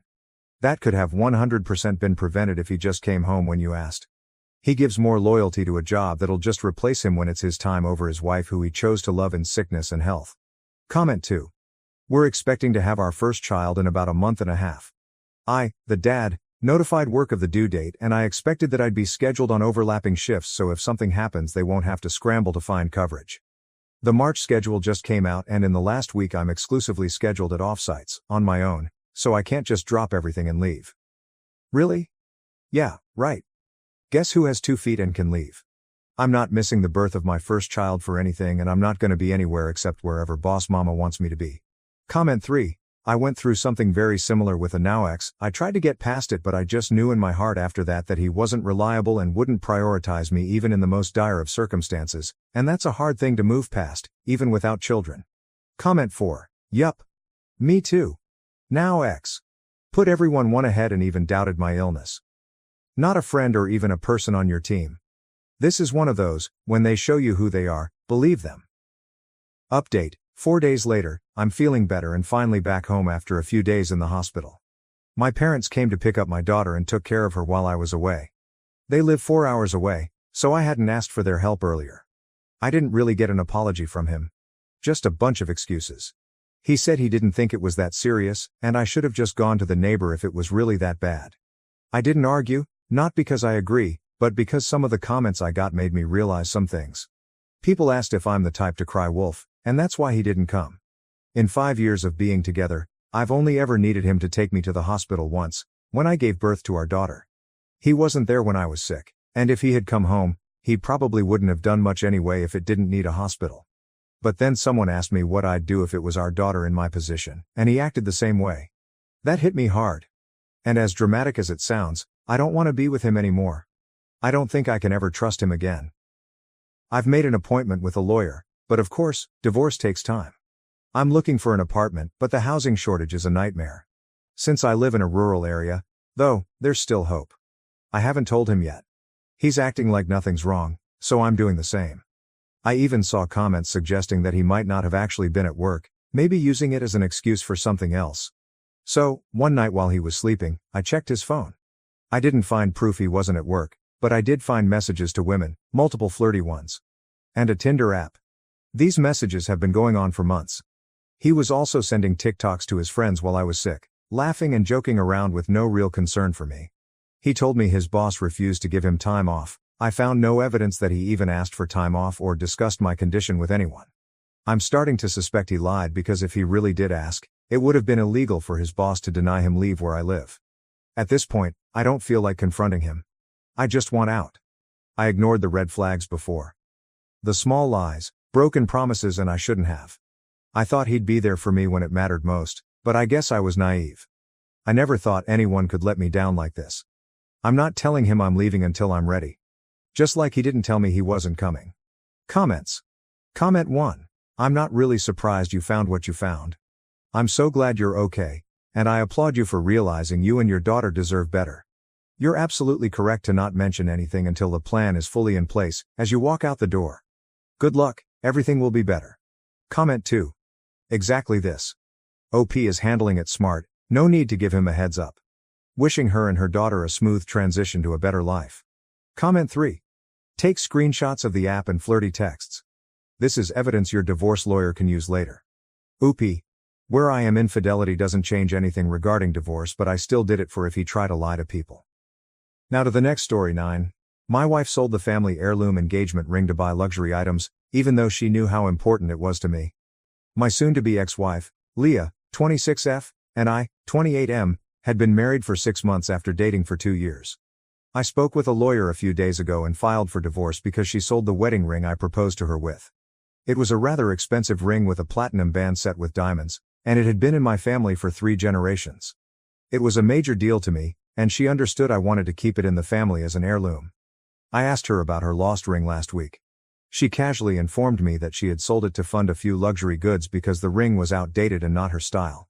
She spent the money on fancy purses and jewelry. She acted as if it was no big issue when she told me about it, but I immediately freaked out because my mother and grandmother are still alive and would be quite unhappy if they found out. I told her she needed to return everything and buy the ring back since it was supposed to stay in the family. She was aware of this, and I couldn't comprehend how she could have made such a big error. But she explained that it was not a mistake. She had done it on purpose. She knew I'd lose my head, so she prepared her defense. Apparently, she had disliked the ring from the day I proposed but had not said anything because it belonged to our family. However, now that we were married, she claimed it was technically hers, and she could do whatever she wanted with it. That was her rationale, and she believed it was sound logic. We had a huge quarrel, screaming at each other like never before. I assured her I was willing to do whatever it took to get the ring back. She informed me that she was not returning anything and that if I wanted the ring back, I would have to buy it back from the buyer myself. I was so unhappy that I packed a tiny bag and drove to a suburban hotel, where I'm currently staying. She didn't try to stop me, and she didn't even look up as I left. Since then, she has not attempted to contact me. I waited 2 days for her to get back to me. When she didn't respond, I contacted my pals, who recommended a decent divorce attorney. On the 3rd day, after consulting with the lawyer, I blocked her everywhere. Yesterday, I signed the divorce papers and returned home throughout the day. I skipped work so I could go home when she wasn't around. I went inside, placed the divorce papers on the coffee table, and began sorting through my belongings. Fortunately, a few friends were willing to help me. They assisted in carrying the heavier and larger items, which are being stored at their homes until I find another place to live. By the time I finished, everything that belonged to me had vanished, and there was no sign of me left.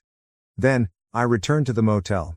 When Leah returned home from work after 6 p.m., her parents began calling me. They texted me that I couldn't do this, that I should only talk to her once, and that I needed to unblock her because this was petty. They claimed that I could not simply end our marriage over anything like this. I didn't care. I blocked them as well. That's when she dispatched her companions after me. They started calling me unreasonable, petty, and egoistic. Then they told me that shortly after I left, Leah had contacted the jeweler she sold the ring to and was in the process of purchasing it back since she felt awful. But, according to them, I hadn't even given her enough time to repair it, so they started portraying me as the evil guy. Now I think I may have overreacted, and I've been feeling strange since last evening. Am I incorrect to file for divorce since my wife sold the wedding ring that had been in my family for generations? Edit. My family has no idea what is going on right now. I don't want them to worry, so I haven't told them anything. My maternal grandmother is pretty elderly. She was the original owner of the ring when my grandfather proposed to her with it. I don't want to risk giving her a heart attack, which she would undoubtedly have if she discovered that Leah sold the ring. The ring is really important to my family, and I've been chatting with the jeweler Leah sold it to for the past 3 days. She had given me his contact information while we were fighting, telling me that if I really wanted the ring back, I could go buy it myself. However, I have yet to be able to get it back because the jeweler is asking for considerably more than he paid Leah for it. I'm currently negotiating with him. I also asked if Leah was trying to repurchase the ring, and he verified that she was. He told me he'd sell it to whoever had the money first. Meanwhile, if another client offered a higher price than the one he quoted us, he would sell it to them instead. So I need to move quickly because the ring is on display at his store, and he doesn't take reservations. If someone offers greater money, he will sell to them. It's been frustrating dealing with him, but at the end of the day, he's a businessman, so I can't hold it against him. After all, Leah sold him the ring, and he paid a nice price for it. It's all fair game to him. I'm just crossing my fingers that I can get the money together as quickly as possible. Maybe he'll drop the price he's quoted, and I'll be able to buy it back. Only then will I tell my family what's been going on. Otherwise, things will become very messy, and I do not want them to panic. Update 1. It has been 4 days since my first post here. Thank you to everyone who left comments on my post. It was tremendously reassuring to know that I was doing the correct thing after greatly doubting myself. Her pals definitely got inside my thoughts. They went out of their way to make me a villain, but I didn't take it personally. I've blocked all of her friends and family members. I don't want to interact with any of them because of what's happened in the last few days. It's really been playing with my mind. Leah and I have been together for a few years, and I never anticipated this would happen. She's always been a bit materialistic, which I've had to tolerate, but I never expected her to go this far. What threw me off surprise was how she acted as if she had done nothing wrong. It's not as if we haven't fought before, we have, just like every other couple. But this one was different. I saw an entirely different side to her, which is why I chose to get divorced. If she believed she could treat me the same way after only 6 months of marriage, she was mistaken. She can't walk all over me and expect me to stay. The ring may seem insignificant to some, but it means a lot to me and my family. It is not as if she was unaware of this. I indicated in my initial post that she was well aware that I intended to keep the ring as a family treasure. You don't just sell a family heirloom and then pretend everything is good because, legally, you now own it. I wish I could convey all of this to her family and friends, who are so determined to portray me as the evil person, but, frankly, I don't think it's worth the hassle. Leah hasn't even tried to contact me, which is unusual given how desperate she is. I know she has a burner account on social media, which I haven't disabled, but she hasn't sent me any messages from it. So I guess she isn't really trying to get back to me. Instead, she's trying to make me feel horrible about filing for divorce. At least that's how it appears right now.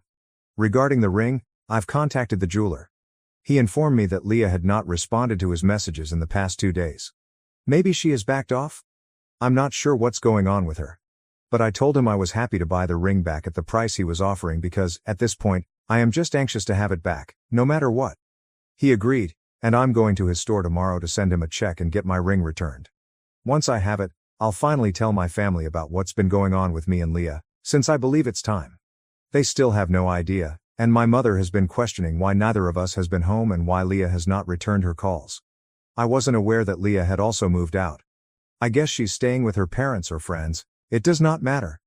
But I guess this is finally over, because moving out of the house appears to be the final step. I anticipate to hear from her lawyer within the next several days, and then we can proceed with the divorce. I have a gut sense she will not contest it, and I sincerely hope she does not. I believe I was fair in my divorce settlement, so she shouldn't feel the need to ask for anything further. I will find out soon enough. For the time being, I'm simply hoping that everything goes well for me.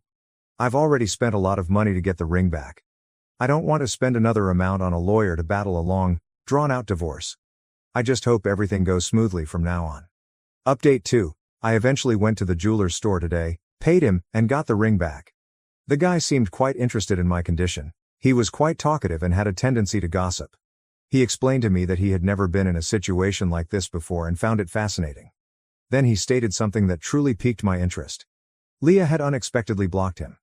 That surprised me, given that her friends had insisted she was distraught by our argument and was sincerely attempting to reclaim the ring. But I believe as soon as she saw I wasn't coming back, she gave up. It was all for show after all. She doesn't care about the ring or repairing things. All she cares about is looking like the victim. This only validates what I previously believed, so I'm not surprised. After visiting the jeweler, I decided to speak with my family and remove the band-aid. I was sick of keeping things from them, and now that I had the ring, they wouldn't have to worry about that.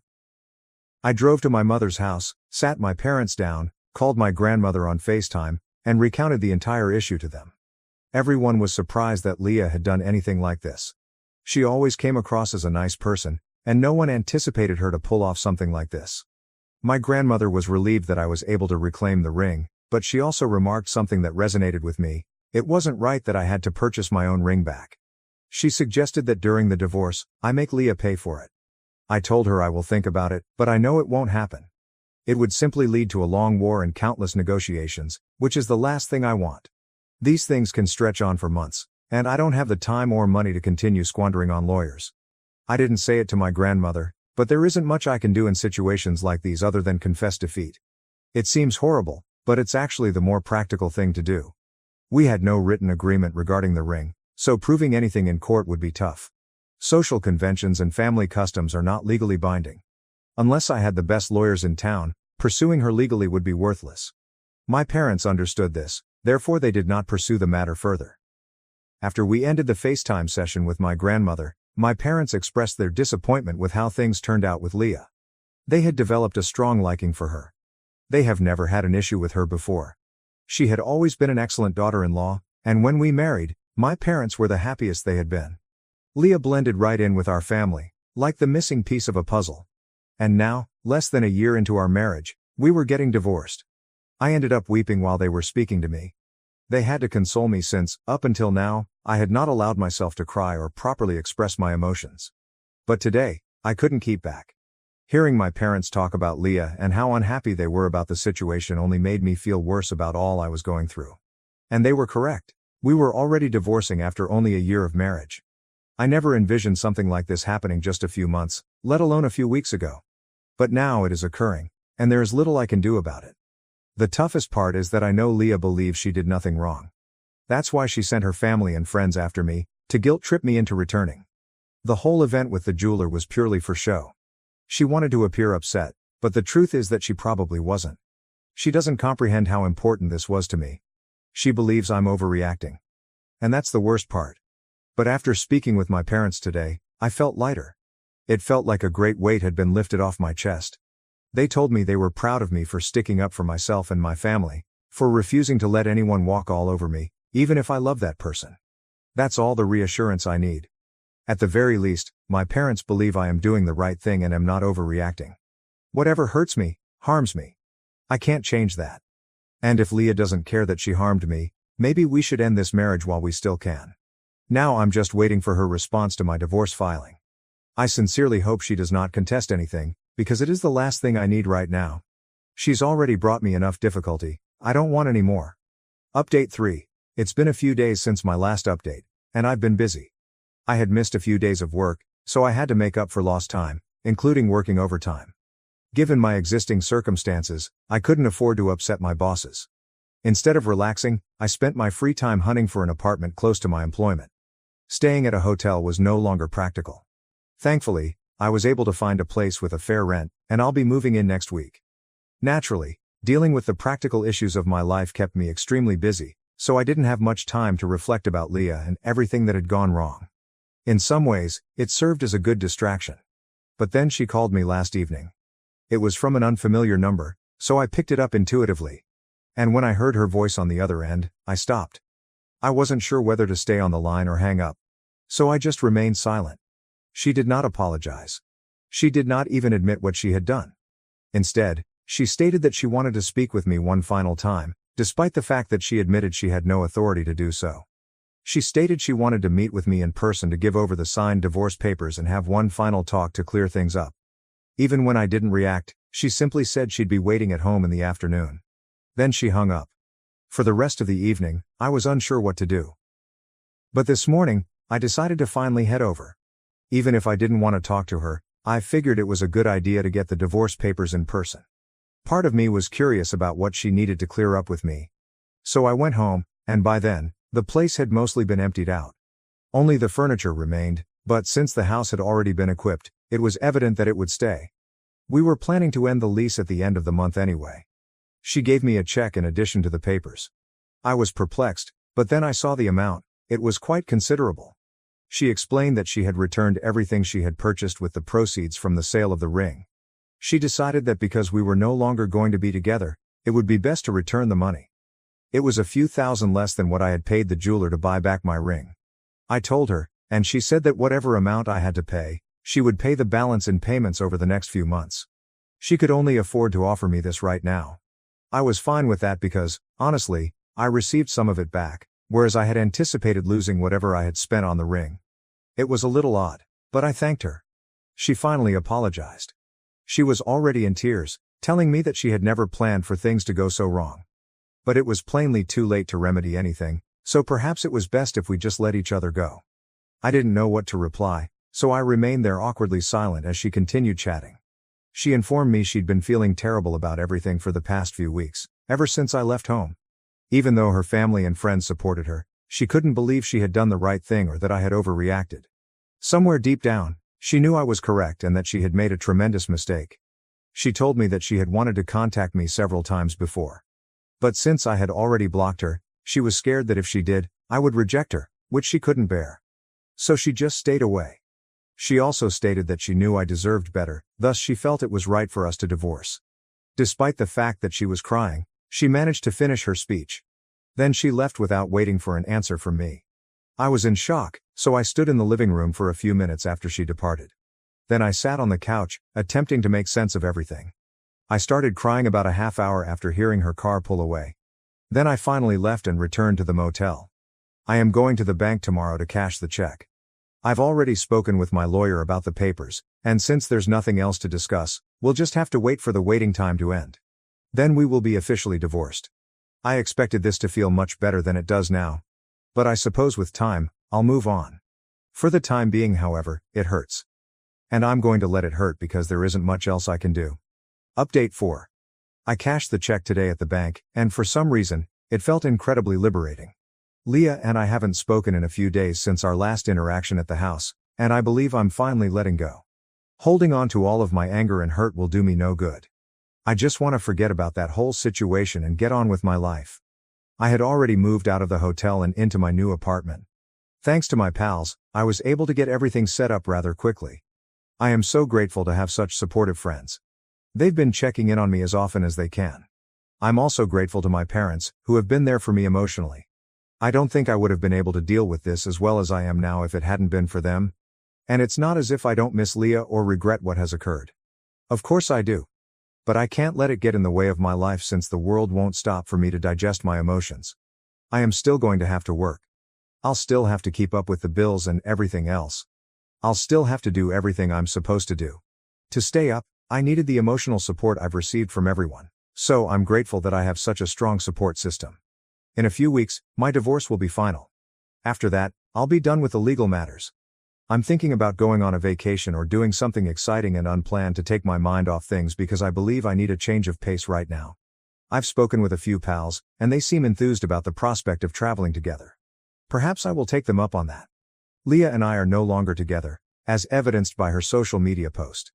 I don't use social media much, so I didn't post anything or make any announcements, but she did.